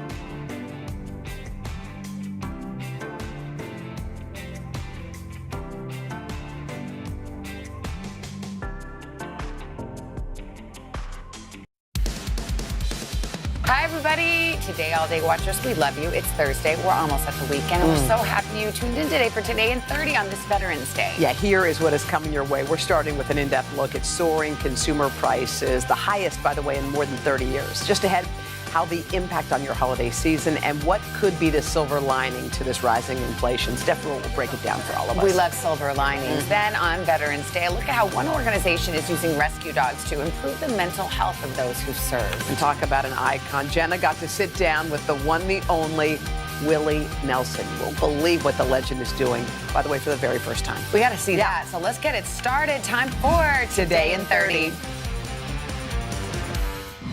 NBC's Tom Costello is kicking things off. Hey, Tom, good morning. Yeah, good morning, Hoda. So from Main Street USA to your Main Street, your local shopping mall, your grocery store, we're seeing this every single day. You hit the bottom line here. Americans are spending big time, pent-up demand after being locked down during COVID. But the supply chain can't keep up right now. That's sending prices higher, and experts say it's unlikely that we're going to see the prices come down anytime soon. Whether you're filling your tank, stocking up at the grocery store, and are you guys paying together separate? Or dining out, the cost for just about everything is trending higher.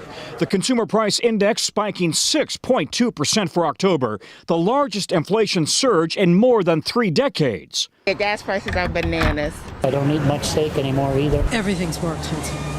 Everything across the board. Just in the past year, a gallon of milk has climbed 28 cents. A pound of ground beef up 66 cents. While gas prices have soared more than $1, reaching levels we haven't seen since 2014. Used cars are also up 26% at auto shops nationwide. The supply chain crisis is making it tough to order parts. So parts, most of them are available if you're willing to wait, you know. But everything, it used to be we could get cars in and out in a day. Now it's sometimes a week. A week, or even longer. Or even longer. Yeah, absolutely. From auto parts to toy stores, discounts this season may be hard to come by. And you'll pay more if you're traveling over the holidays. For Thanksgiving, up 23% over last year, $300 round trip on average. If you wait till Christmas week, $511 round trip. The good news, airfares are still lower than they were before the pandemic. But across the country, millions of people have now left the workforce. The economy is reopening, and employers are scrambling for workers, and they're having to pay more money to workers. What they're doing is they're passing along those higher costs in their prices. That's creating a dilemma for some businesses. Cole Rusich manages Post Oak Barbecue in Denver. Brisket pricing that I get now changes, I would say, almost weekly. So far, they've avoided passing on the cost to their customers. And I'm not going to change the brisket sign out there to say market price like it's seafood. We just keep it what it is, and some weeks it's a lower margin and some weeks it's a higher one. Yeah, the trouble is a lot of these businesses, especially small businesses, they simply can't afford to eat that cost. They have to pass it on to the consumer. They have to pass it on to you and me. And that means everything is just getting more expensive. Hoda, back to you. All right, Tom Costello for us there. Tom, thank you. And joining us now is Stephanie Rule, NBC's senior business correspondent. I hope you brought your crystal ball.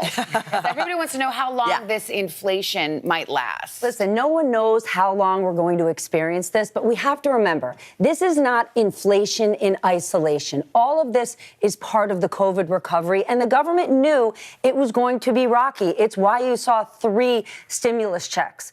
Right now, you are seeing the families of 60 million children get, on average, $430 a month as part of that expanded child tax credit. And while people at home are watching and saying, I'm on a fixed income, I'm on Social Security, that's scary, but they've adjusted those Social Security benefits next year up 5.9%, specifically to adjust for inflation. So while this doesn't feel good, there are cushions around us to help us get through this. How bad is this going to get? Because you look in the grocery stores, eggs, steak, then you go to gasoline. Everything's going up. How bad do you see it getting? It's not good, especially in the short term. You mentioned gas. We're heading into winter. It's going to cost a lot more to heat our homes this winter, on average from $300 to $500. That's real money. And remember, over the last few months, people have been pushing for higher wages. That's a really good thing.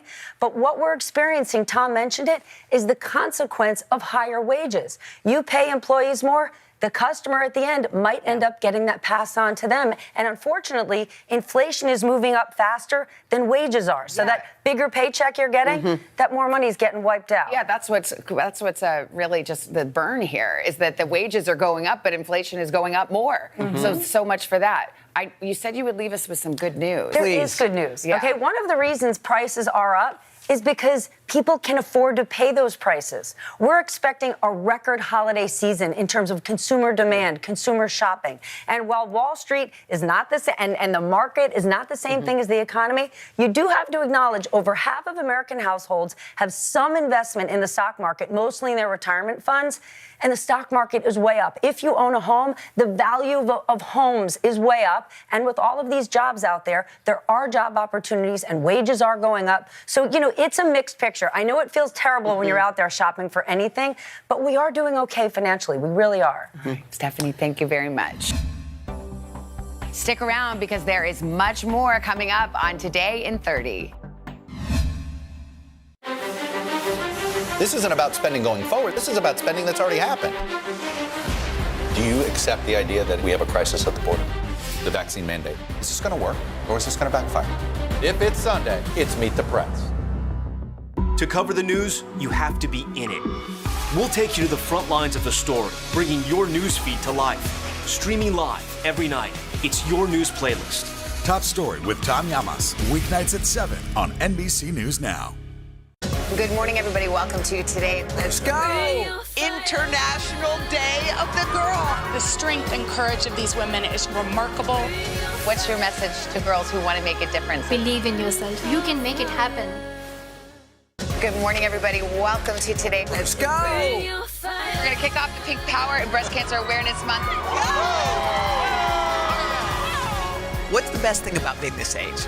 You have nothing to prove because you already proved it. What does it feel like to be in a city that you love so much? I am humbly proud that I stuck up for my town.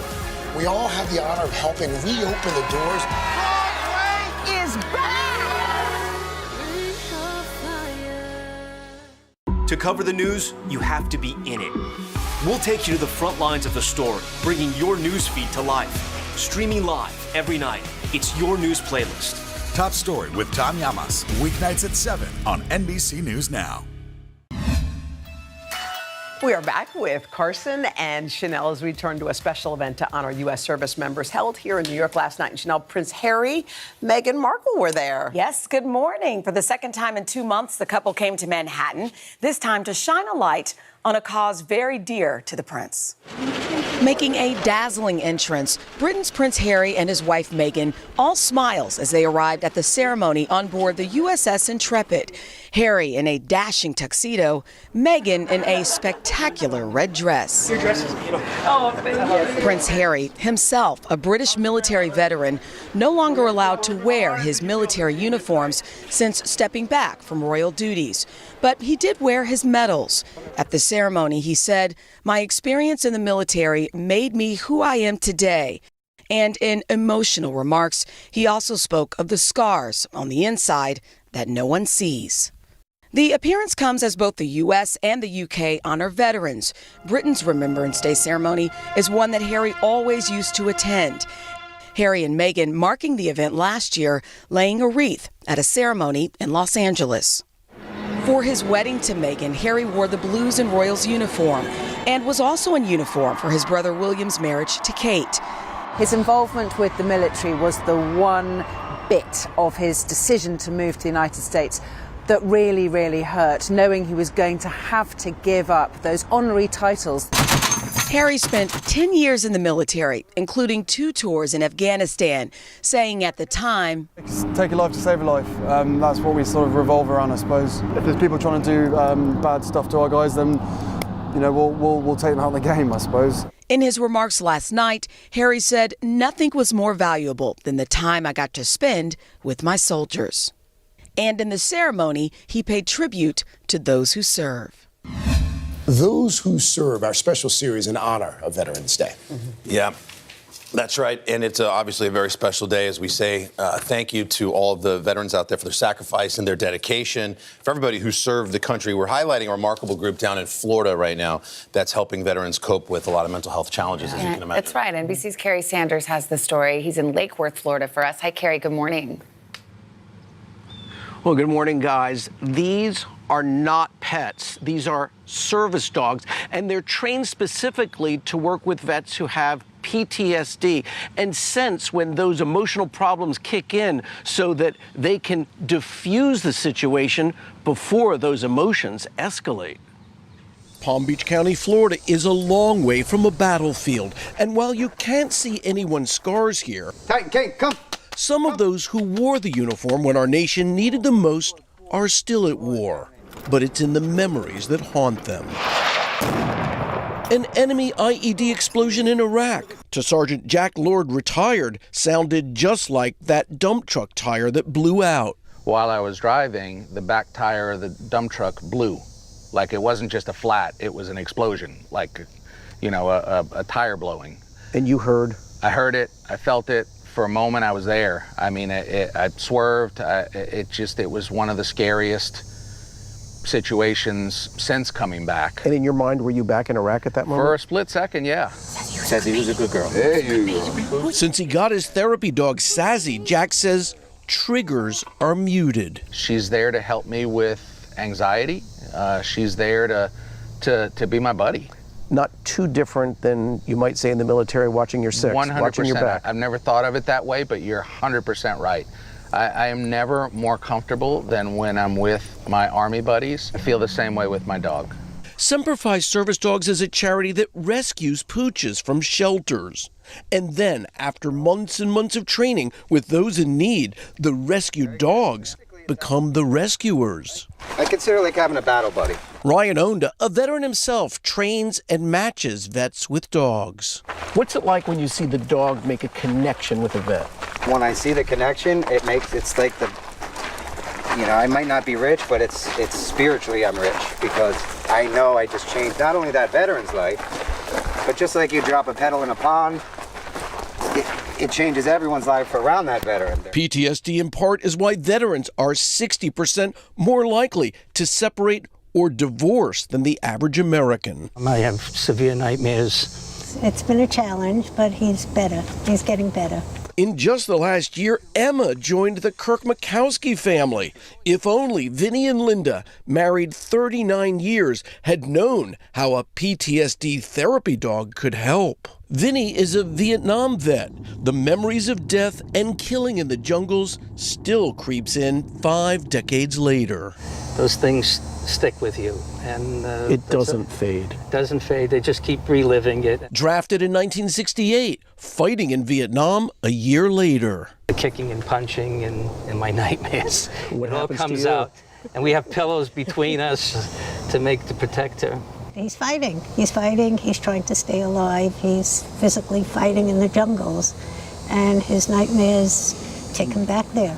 Now, when he begins to thrash, Emma goes to work. I'm sleeping in bed and she's at my head. If you start having night terrors? Nightmares, she'll wake me up. That's her job. That's her job. As we honor our vets this week, they ask for understanding. I've had some people when I walk around with Mattis that will just say, like, look at her, that fraud, because it doesn't look like I have any disabilities. So I would just hope people would, instead of judging right away, just take a second to ask someone, like, hey, cool dog, why do you have him? Hey guys, so who do we have here? Well, we have the next Semper Fi dog, untrained, and this guy is unnamed. So on today.com, we're going to do a naming competition, and we'll have the answer tomorrow. Let's take a look at the various names that we have here. There's Zeus, Gunner, Dusty, Buddy. There we go. Sorry. Got lots of names. And there we go, because he's untrained. Thank you very much. The goal is to train him up, and then he can then go into service for those who provided service to us, all of those veterans today. We should say thank you very much for what you've done for our country. Guys, do you have any favorite names for the yet trained dog here? I don't know why I'm going with Buddy. I like Buddy too. Same Buddy. It's not that original. Buddy was the name of the dog in the Clinton White House, the chocolate lab they had. Buddy. It's a good name. An important part. Carrie, thank you. Thanks, Carrie. Call him Buddy and see if he answers. Good morning, everybody. Welcome to Today. Let's go. International Day of the Girl. The strength and courage of these women is remarkable. What's your message to girls who want to make a difference? Believe in yourself. You can make it happen. Make the most of your day with Today All Day. Get closer to all your friends at Today in a whole new way. Today in 30. We give you a mix of everything you love about our show in a mere 30 minutes. Shop today with Joe Martin. We're helping you shop like never before. The latest styles and biggest names. Today food. Things are heating up in the Today All Day kitchen. Cooking essentials and recipe inspiration. Get ready. Are you ready? Oh, I'm so ready. Only on Today All Day.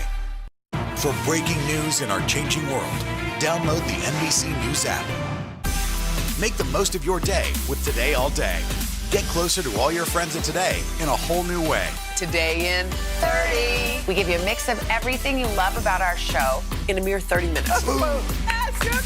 Shop today with Joe Martin. We're helping you shop like never before.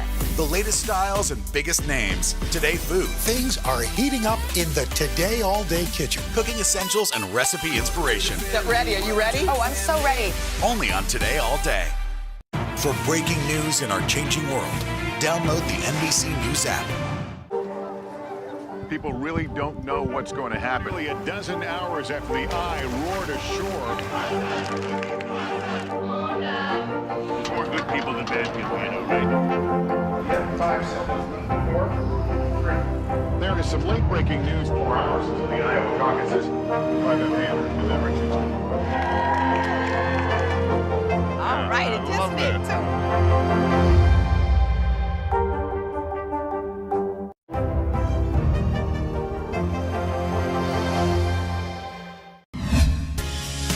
We are back with our tribute to military service members on this Veterans Day, and few people, if any, have done more for veterans than our next guest. Yes, Gary Sinise is an award-winning actor known for his memorable roles, including, of course, Lieutenant Dan in Forrest Gump, which he says inspired his personal mission to help wounded veterans. His Gary Sinise Foundation honors and supports veterans, first responders, and their families with programs that provide adapted housing, mental wellness support, and much, much more. And he's become one of our favorite guests here at the Today Show. Gary Sinise, good morning to you. Morning. Thanks for joining us on this Veterans Day. Good morning. Thank you. Thanks for having me. In June, the Gary Sinise Foundation celebrated 10 years of service and commitment to our nation's heroes, a full decade. What does that milestone mean to you, Gary? Well, it means that we're doing something right, and we have continued to earn and maintain the trust of the American people who support us. That's a really good sign. We've started way back when with one single donor, and now we have over 100,000 donors. Wow. People go into the website all the time. Our programs have expanded. And so it means that we're doing well, and we've got a lot more to do. The veteran community and our first responder community is out there every day for us, and they need services provided. They need support, and we're going to give it to them. Mm. Speaking of milestones, Gary, your foundation's RISE program provides veterans and their families with adapted smart homes that are 100% mortgage-free. Each home completely customized to meet that veteran's needs. How do you do that? Well, we have a lot of wonderful in-kind sponsors that support the program. I started raising money to build homes back in 2010, prior to when I had my foundation. And then when I started the foundation, we created our RISE program, Restoring Independence, Supporting Empowerment, to continue raising money and building these specially adapted smart technology homes for somebody who's very, very badly wounded. They have special needs. We want to provide as much as we can to support them in their ongoing recovery. We want to take the stress of having to pay a mortgage off, and the American people help us do this. We have just dozens of in-kind sponsors that help supply wood flooring, roofs, smart technology, all kinds of things. And these homes are are beautiful and they make life better for the families. I was just about to say, we're looking at these pictures. I remember Dylan did a story with you a while back. These homes are absolutely beautiful, and the stories of some of these men and women are so touching. In fact, you've dedicated your 75th completed smart home to retired U.S. Army Staff Sergeant Jason Tabansky. He was injured after a routine helicopter demonstration in 2015. Quickly, what touched you about Jason's story? There's such a wide variety of injuries. It's a dangerous business, and something happened to Jason. In fact, we're providing this home. Today is the dedication ceremony in Texas for Jason and his wife, Courtney, and he's a fellow bass player, by the way, and so am I. So we connected on a lot of levels, but he had an injury, and it turned into a disorder where he lost control of his body. He had to recover through a lot of physical therapy. He's doing better. This smart technology home is going to provide more independence for him. Again, you said it's our 75th home that I've been involved with going back to 2010. We couldn't be more proud to provide this service for Jason and his family. You know, one of the things I love about Gary, he remembers the names of all the folks that he helps, Jason and Courtney. By the way, Gary, Jason and Courtney will never forget you as well. They sent us a special message. Let's watch. Thank you so much for this home. It's already changing our lives, and we haven't even moved in. It's everything we've ever wished and dreamt for, and you guys made it happen. Thank you. Thank you, Gary. Thank you, Gary. That gets me. Gary, do you ever stop to think on this Veterans Day?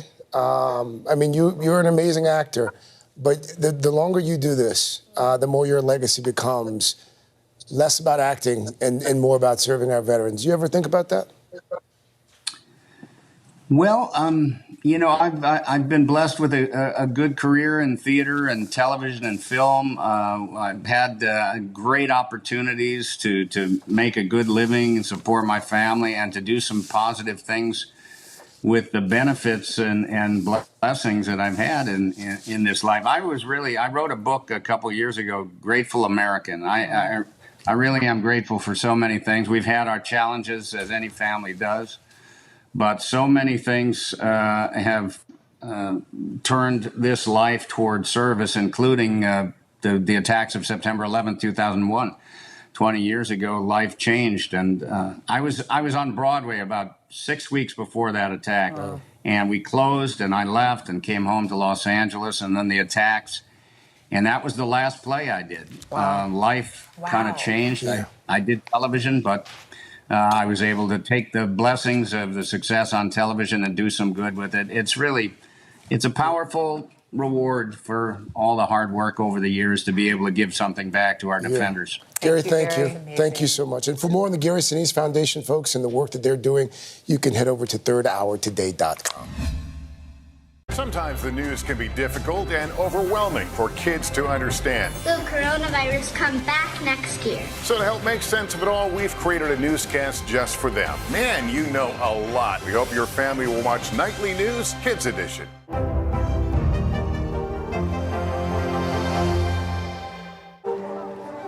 People really don't know what's going to happen. Nearly a dozen hours after the eye roared ashore. More good people than bad people, I know, right? 5 seconds. 4, 3. There is some late-breaking news 4 hours into the Iowa caucuses. Private Banner delivering. All right, it just did, too.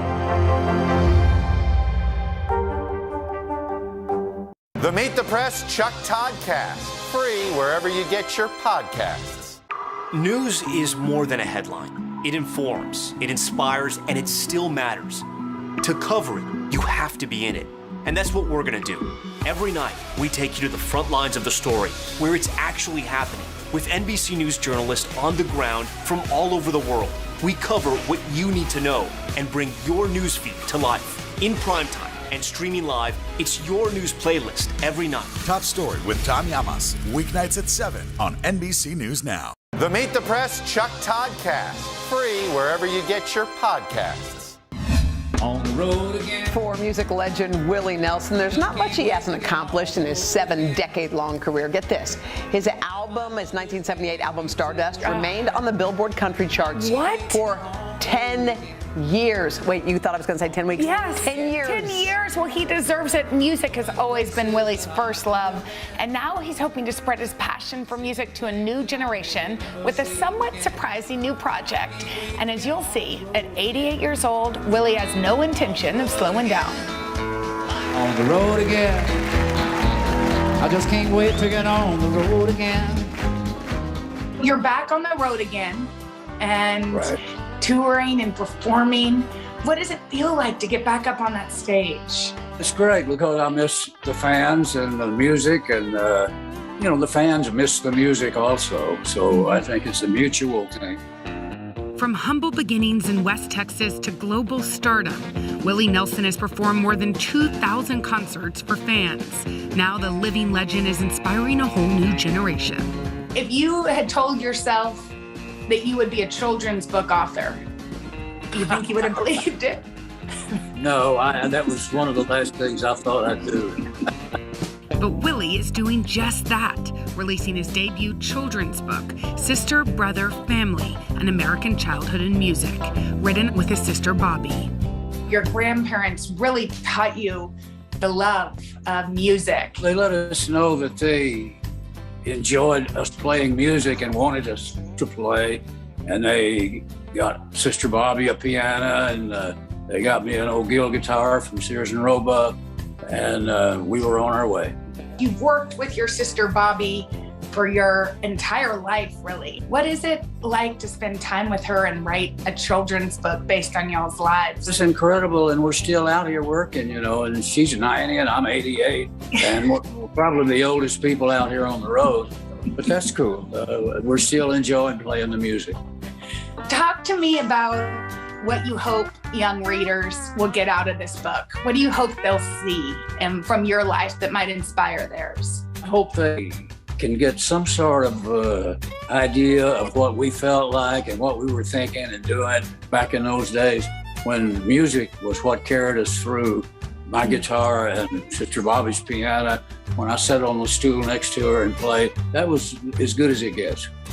Willie is also sharing this love with his own kids. They're joining together for a new album aptly named The Willie Nelson Family, which features his sister Bobby, sons Lucas and Micah, and daughters Paula and Amy. We're from the family Bible Dad would read. Your kids are performing alongside you. What does that mean to pass on this love to them? Well, that's as good as it gets, when your kids sing with you and they're good. And fans of the 10-time Grammy Award winner include his fellow country superstars. Dolly Parton recently said something about you that I don't know if you heard. She said, everybody relates to Willie. He's down to earth. He can sing anything. He's just an all-American boy. I just love him. I hope he lives forever. And he will with his music. Well, she's great. I love her too. Next up, a round of a Hoda and Jenna quick quiz. If you had to get a haircut or a new guitar, what would you choose? I'd cut the hair off. It'll grow back. What musician do you love that might surprise people? Well, I like everything from bluegrass to classical music. You name it. Frank Sinatra, Beethoven, I don't care. All those guys were fantastic people. What's your guilty pleasure? I know what my pleasures are. I don't really feel that guilty about them, though. If you weren't a musician, what do you think you would have done? Can you think of any other job you would have had? I enjoy martial arts, and I probably would have got into that and got my butt kicked a few times. But thank goodness we'll never know a world without Willie Nelson's music. As a little boy, did you think okay, when I'm in my 80s and Bobby's in her 90s, we're still going to be out here doing it? I guess you hope for that. Well, yeah, and I hope we stay out here a few years longer. We all do. So Jenna, you've interviewed Willie Nelson a couple of times, and he's your icon. What have you? Willie Nelson so much. He's one of my favorites. We got to go on his bus. I took Henry and Barbara to the San Antonio Rodeo a couple years ago. We all stayed in one room. We went to go see him live at the San Antonio Rodeo. We spent a little time on the bus. I interviewed him on the bus. That's so what fun. happens on the bus. And now you get to Stays on interview the bus. Charlemagne. Charlemagne the God. So exciting. Definitely want to tune in tomorrow. First of all, it's going to be Friday. Second of all, Chanel's got an interview with Will Ferrell and the reigning People's Most Sexy Who Man is it? Alive, Paul Rudd. You got it. It's going to be a good one. We'll see you tomorrow, you guys. Have a great day.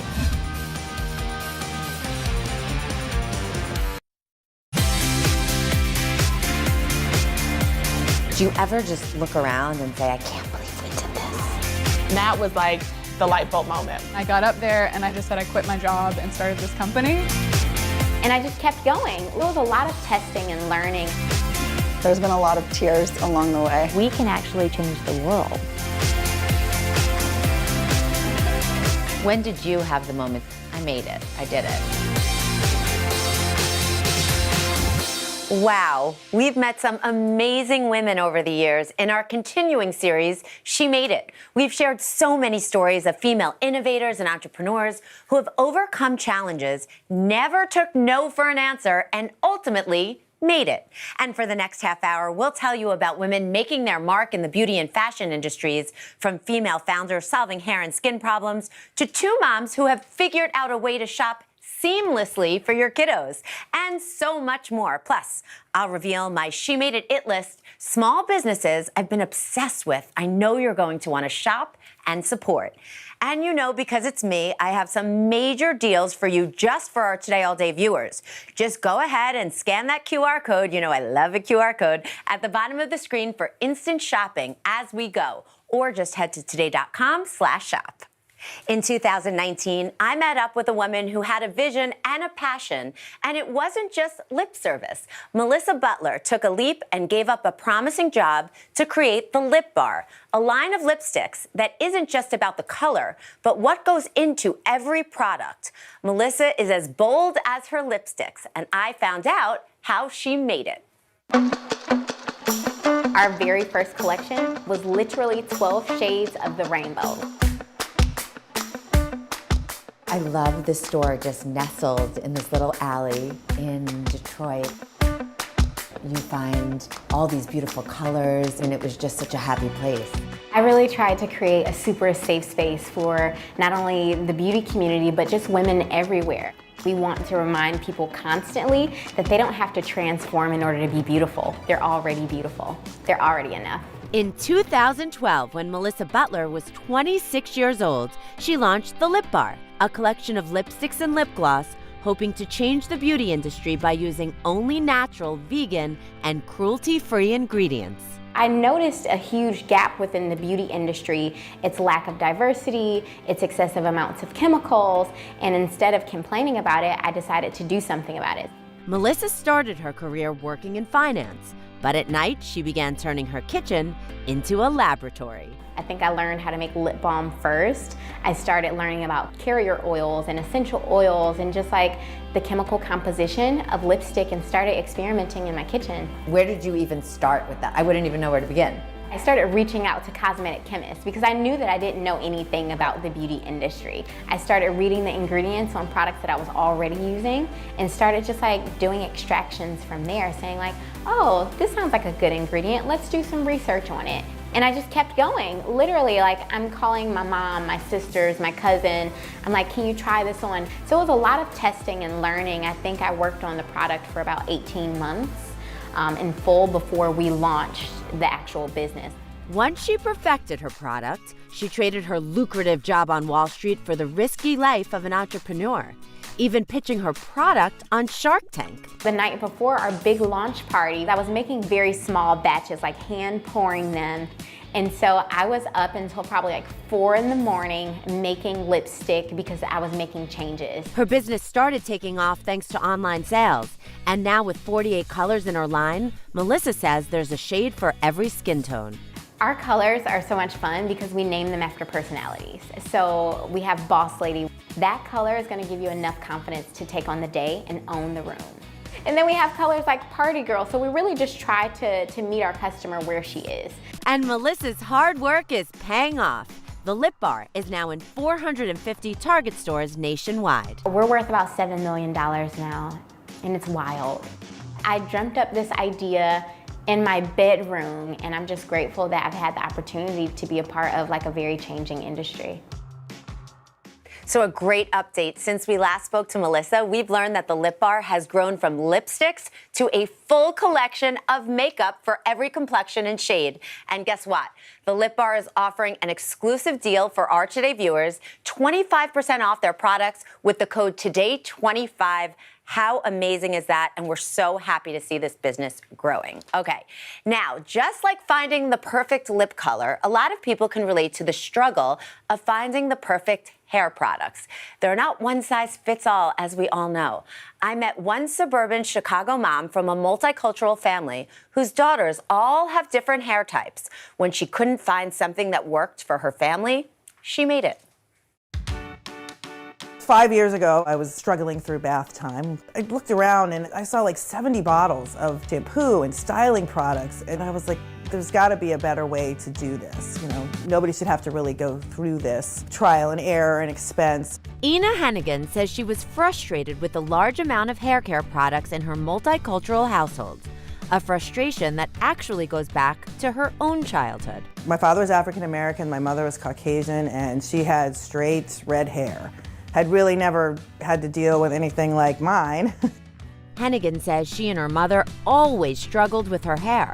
We had a lot of tears, a lot of anger, and she had so few resources to turn to for help and education and caring for my hair. And then I became the mom of 3 multi-ethnic daughters, and they all had a completely different texture of hair. My oldest daughter has practically straight hair, like her dad and like my mother had. Zoe has wavy hair. Her hair is dry, but it's not nearly as dry as mine and her sister's. Naomi has very similar to mine. Curly, thick, very dry hair, craves moisture. I mean, there really weren't any that I could find premium natural products that were made specifically for those of us who are multiracial and multicultural. And I couldn't find what I was looking for, so I created my own. Hennigan, a family physician, began taking a closer look at the labels of the products around her home. And found stuff that was really harsh and synthetic. Why would I want to put that on my kid's head? She shared her concerns with a friend who happened to be a cosmetic chemist, and together they looked for natural ingredients that would work on multicultural textured hair. I wanted to use innovative ingredients. Hennigan spent several years juggling her medical practice while creating and testing formulas on her own daughters. And I would know by the condition of their hair after washing that their hair is coming out a little too dry, or, you know, I'm not taking care of frizz. We saw a lot of interesting things in our bathroom every other week, but it was really, really neat and special to find something that actually worked.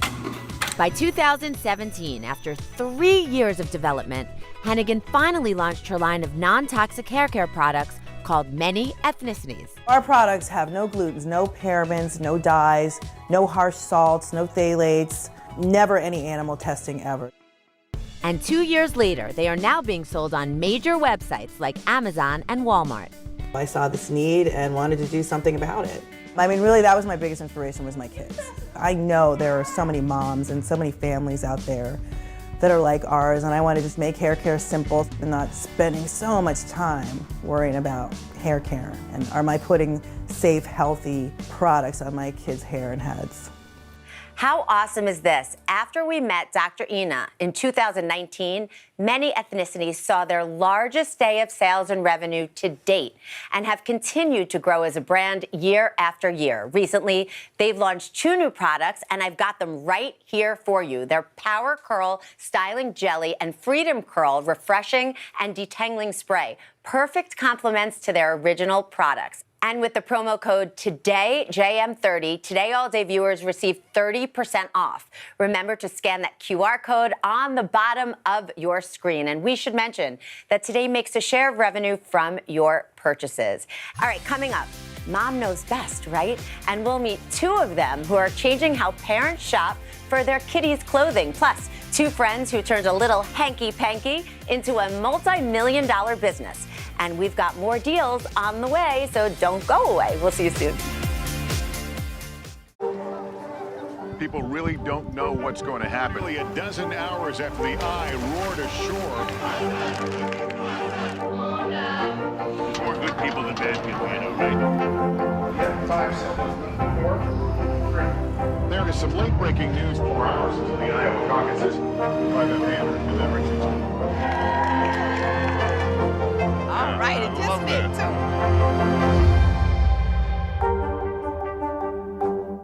Grab your apron for a new podcast, Cooking Up a Storm with Al Roker. My forecast, yummy. Some of the best chefs spill the beans on family secrets to get you ready for Thanksgiving. This is fun. Bringing the heat for the holidays. Follow now wherever you get your podcasts. People really don't know what's going to happen. Nearly a dozen hours after the eye roared ashore. More good people than bad people, I know, right? 5 seconds. 4, 3. There is some late-breaking news 4 hours into the Iowa caucuses by the banner deliberations. All right, it just me too. Sometimes the news can be difficult and overwhelming for kids to understand. Will coronavirus come back next year? So to help make sense of it all, we've created a newscast just for them. Man, you know a lot. We hope your family will watch Nightly News Kids Edition. Welcome back to our special She Made It. I know so many parents who talk about the stress of buying clothing for their kids. Christina Carbonell and Galen Bernard were two of them. They didn't want logos or clothes designed for boys or girls, so these moms figured out a colorful way to make shopping fun and easy. I spoke with them back in 2019 about their company making kids their primary focus. This sells so well for boys and girls. We are normalizing the fact that it's okay for boys to wear pink and purple, or the fact that not all girls want to wear sparkles. For friends, colleagues, and moms, Christina Carbonell and Galen Bernard, the idea behind their children's clothing brand, Primary, was a personal one. I have twin girls who don't like pink and purple, and I had to buy them boys' jackets because they wanted orange. And that, at that point it was 2015, felt so silly. So tell me the premise of Primary. To help every kid feel confident in who they are without prescribing what colors are boys and girls colors, and without prescribing what styles boys and girls should wear. The duo saw an open space in the market for gender-neutral, affordable clothing for kids. You find this white space and you say to each other, what? We can do this differently. We're parents first. We want to create a solution. That takes a lot of guts to leave your job for totally. basically an idea in your head. It felt terrible to think about not ever trying this. And it felt okay thinking about, like, if we tried it and it didn't work, we would be able to go find something else. And so I think that, and like a little bit of a Thelma and Louise, like, let's hold hands and like do this, just like made it sort of a no-brainer. Did you have money in the bank at the time, or was this like a... No, we had nothing. It was a risk. Right. As the two women started to raise funding, they faced an unexpected question. We did get the question actually really early on whether our husbands were funding it, which is just an interesting like perspective, but that wasn't the case for us at all. Like, oh, you're leaving your jobs or your husbands? We knew that we would have to raise venture capital to fund this business. That's very intimidating. It's not something that we had experience with, but we were lucky to have mentors and advisors who could guide us through that process. Christina and Galen used every connection they had to set up meetings. We got 100 no's and we got 2 yes. So tell me about your first yes. I was sitting at lunch and the email came in with the actual term sheet. These things aren't real until you see it in writing, and I started crying. And that was like the first real, like, oh, this is like really happening. We really did it. They launched their direct-to-consumer platform in 2015. We launched it in sort of an extremely simple place. Only solids, super soft fabrics in a rainbow of colors, no logos, no slogans, no sequins, which was really important and still is. That simplicity piece where there aren't tags and there aren't seams. The bottom line, this year their business for babies and kids has doubled. You don't have to be 25 to launch a business. In starting a business, it's a big benefit to have had life experience, to have had business experience. It's almost like the same advice I got when I was thinking about having kids, which was there's no perfect time. It's never gonna be like, oh. We view ourselves as the Crayola of kids' clothing. They're essentials that every kid needs that are colorful and fun, and you can't go wrong. Well, this is so inspiring because despite a difficult year for many businesses, Primary grew by 30% in 2020. They told me that they owe their success to their strong, loyal customer support. And how cute are these little clothing? And for our Today viewers, Primary is offering 30% off plus free shipping on your first order. Just use the code TODAY30. All right, switching gears, our next She Made It is about the story of two women whose friendship spans more than 5 decades and their multi-million-dollar business that has been around for almost as long. And it all started with the thong. Meet the ladies of Hanky Panky. The name on everyone's hips is our tagline, but we were actually the word on everyone's lips, and people were talking about us. You must still marvel when you both walk in here and say, I can't believe we did this all, right? Every day, yes, I think we do. Gail Epstein and Lita Orzak have led their intimate apparel company for more than 4 decades. Their colorful wares continue to be a hit amongst women. This little crotchless thong is a bestseller. Crotchless is our most searched for word on our website. Okay. Really? Their business is rooted in friendship that dates back to New York City in 1964. Well, we met during our college years. Gail had moved from St. Louis, and I was a New Yorker. And we were introduced through somebody who was Gail's friend in St. Louis growing up, who became my best friend at college. As they got older, each went off to chart her own path. Gail as a sweater designer, Lita as a researcher in social psychology. But a moment of inspiration came when Lita turned 30. How did the friendship develop into a business partnership? The beginning was a gift, a birthday gift that I gave to my BFF. Gail had taken embroidered handkerchiefs and fashioned them into handmade lingerie. This isn't the actual one. She wore it out. Yeah. But this is what it looked like. It was a little bra, a little bikini set, cute as can be, and so original. And I don't know, we started talking about, I love this, other women would love it. Was that the aha? It was the first thing that really initiated the thought that we could take something bigger.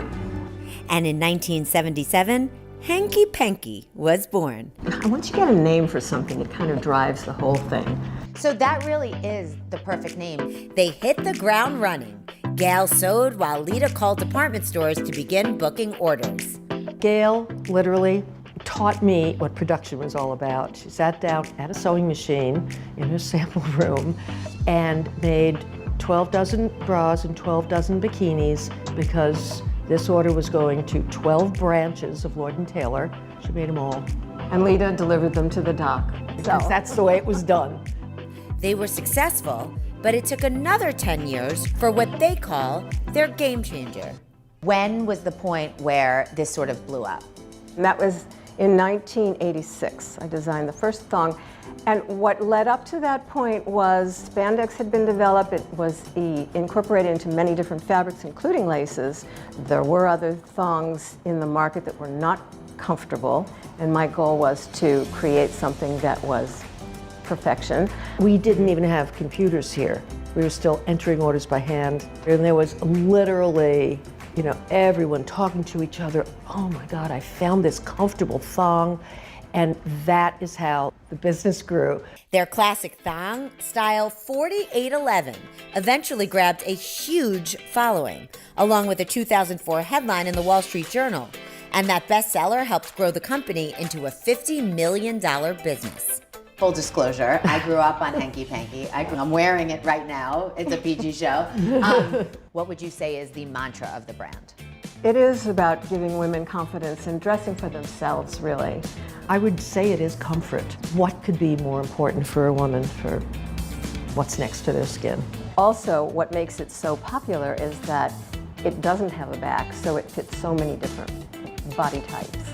I think a lot of women say, I'm to this, I'm to that. Is there an age that you can wear thongs? Well, we're wearing them.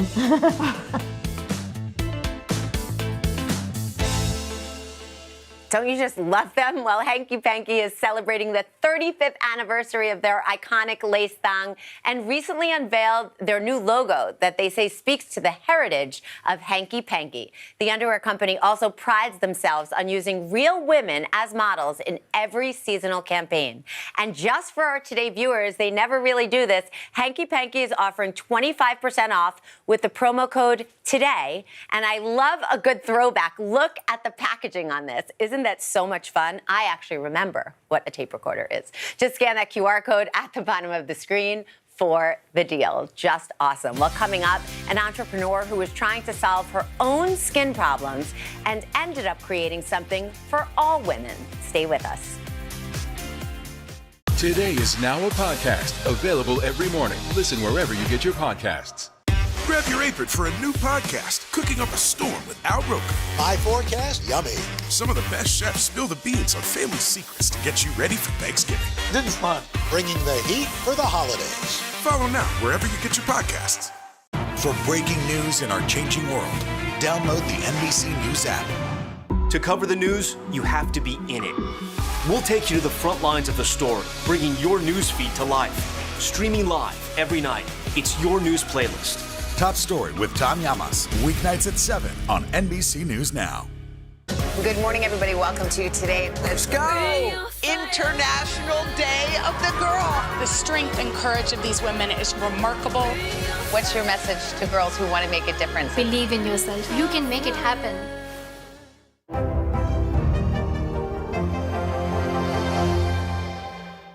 News is more than a headline. It informs, it inspires, and it still matters. To cover it, you have to be in it. And that's what we're gonna do. Every night, we take you to the front lines of the story, where it's actually happening, with NBC News journalists on the ground from all over the world. We cover what you need to know and bring your newsfeed to life. In primetime and streaming live, it's your news playlist every night. Top Story with Tom Llamas, weeknights at 7 on NBC News Now. This isn't about spending going forward. This is about spending that's already happened. Do you accept the idea that we have a crisis at the border? The vaccine mandate. Is this going to work, or is this going to backfire? If it's Sunday, it's Meet the Press. The Meet the Press Chuck Todd Cast. Free wherever you get your podcasts. Today is now a podcast, available every morning. Listen wherever you get your podcasts. The Meet the Press Chuck Todd Cast. Free wherever you get your podcasts. Welcome back. Well, this next story is one of my favorites and one I personally relate to. It's such a beautiful story. Coco Kind founder Priscilla Tsai turned her biggest insecurity into a booming business. She struggled with skin problems for years, so made her own solution, and now she's sharing it with the world. Skin anxiety is very similar to body anxiety, and it's almost like the psychological effects are greater than sometimes the physical effects of having skin issues. Priscilla Tsai and I have something in common, and it runs skin deep. So this story is really impactful for me because I grew up with really bad skin. It was called pizza face, didn't go to school, would cry in bed. When I think back, it was such a traumatic experience from my childhood. What do you remember about having bad skin from your childhood? I dealt with, going to prom and trying to find a quote unquote like high back dress, which there are not a lot of. And so to me, it was about feeling like someone was not looking at me or seeing me, but instead just staring at my skin. Priscilla's insecurities followed her through school and into her first job on Wall Street. I was working 12 to 14 hours a day, and every morning I would just put on a ton of makeup using a brush, and then I would go to work. I would do that same cycle during lunchtime because I would feel like my makeup was making me break out. I wouldn't go to lunch sometimes with my coworkers because of that. Priscilla spent her free time buying raw ingredients and mixing up her own formulas at home, and eventually quit her job to create her own skincare line. Did you say to yourself, I know nothing about skincare except that I don't like mine? All right, I'm in finance, but I want to be in skincare. What was that first step? So at first it's just about getting the knowledge and making sure I was talking to the right people, whether it was a chemist or a product developer, or business people to help me figure out what licenses do I need, what insurance do I need, basic things like that. Coco Kind officially launched in 2015 with 5 products, including a cleansing oil, skin butter, and lip balm. We launched a website, but no one really comes to a website when they don't know who you are. She started by pitching her product to local Whole Food stores, sending samples, and following up a lot. We actually got on the shelves of Whole Foods within like 2 months of quote unquote launching. And so that helped us get revenue immediately and pay for our next production runs. Today, Coco Kind is available in 5,000 stores nationwide, including every Whole Foods in the U.S. And Coco Kind has over 85,000 followers on TikTok. So when we launch a product that is helpful for acne, we show actually someone who has acne. Of course, we're not going to show someone who has perfect skin, and we're not going to have these very unrealistic before and afters. We've all been there, and we know that we're tired of that marketing. What would you say to that young girl out there watching who is struggling with skin issues now? I would say that you're beautiful and that skin is something that is so unique, and the challenges that you face, you are not alone in that whatsoever. Now I look at my skincare journey and I realize like that's part of who I am, and that's part of what makes my individual beauty so unique. She's amazing. Well, when we featured Coco Kind this summer, the team reported that they saw 100% sales lift. So great. And Coco Kind is at it again. They just launched their Aha Jelly Cleanser. And you guessed it, they're offering an exclusive deal for our Today All Day viewers, 20% off with the code TODAY20. Well, next up, I'll introduce you to some incredible small businesses on my She Made It list, including the press-on nail trend you'll want to try, plus the cutest mother-daughter matching PJ sets. You won't want to miss it. Stay tuned. News is more than a headline. It informs, it inspires, and it still matters. To cover it, you have to be in it. And that's what we're gonna do. Every night, we take you to the front lines of the story, where it's actually happening, with NBC News journalists on the ground from all over the world. We cover what you need to know and bring your newsfeed to life. In primetime and streaming live, it's your news playlist every night. Top Story with Pajamas, weeknights at 7 on NBC News Now. This isn't about spending going forward. This is about spending that's already happened. Do you accept the idea that we have a crisis at the border? The vaccine mandate. Is this going to work, or is this going to backfire? If it's Sunday, it's Meet the Press. Good morning, everybody. Welcome to Today. Let's go! International Day of the Girl. The strength and courage of these women is remarkable. What's your message to girls who want to make a difference? Believe in yourself. You can make it happen.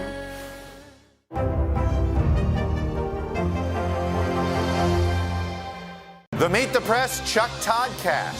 Free wherever you get your podcasts. Good morning, everybody. Welcome to Today. Let's go! International Day of the Girl. The strength and courage of these women is remarkable. What's your message to girls who want to make a difference? Believe in yourself. You can make it happen.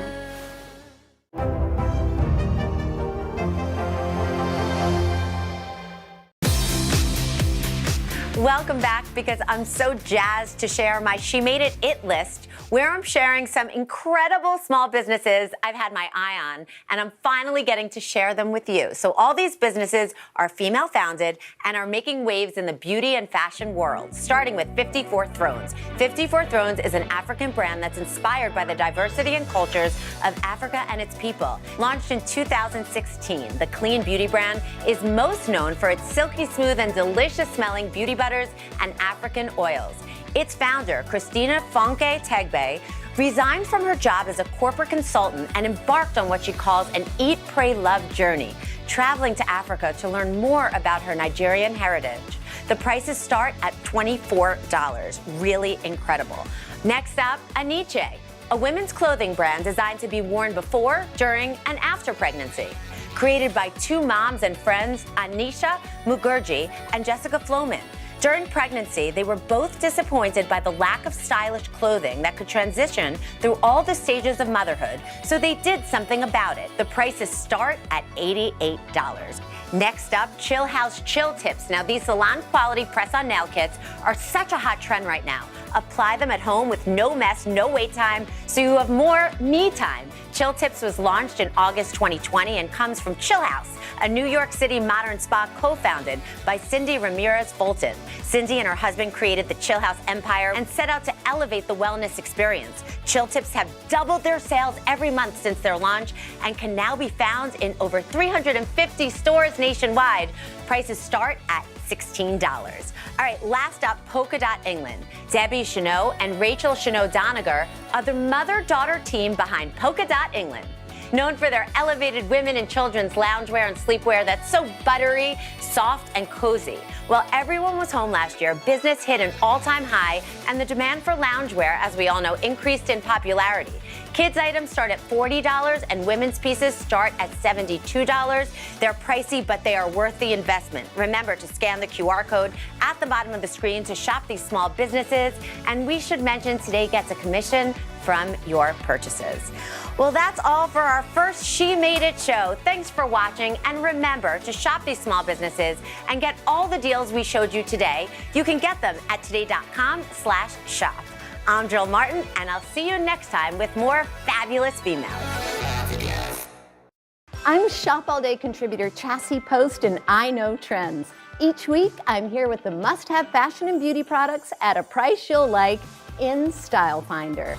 I'm Shop All Day contributor Macaron Dovu, and I'm bringing you industry insiders and those in the know to share all the buzzworthy products sweeping social media in influencer trends. And I'm Shop All Day contributor Jen Fallick, and I love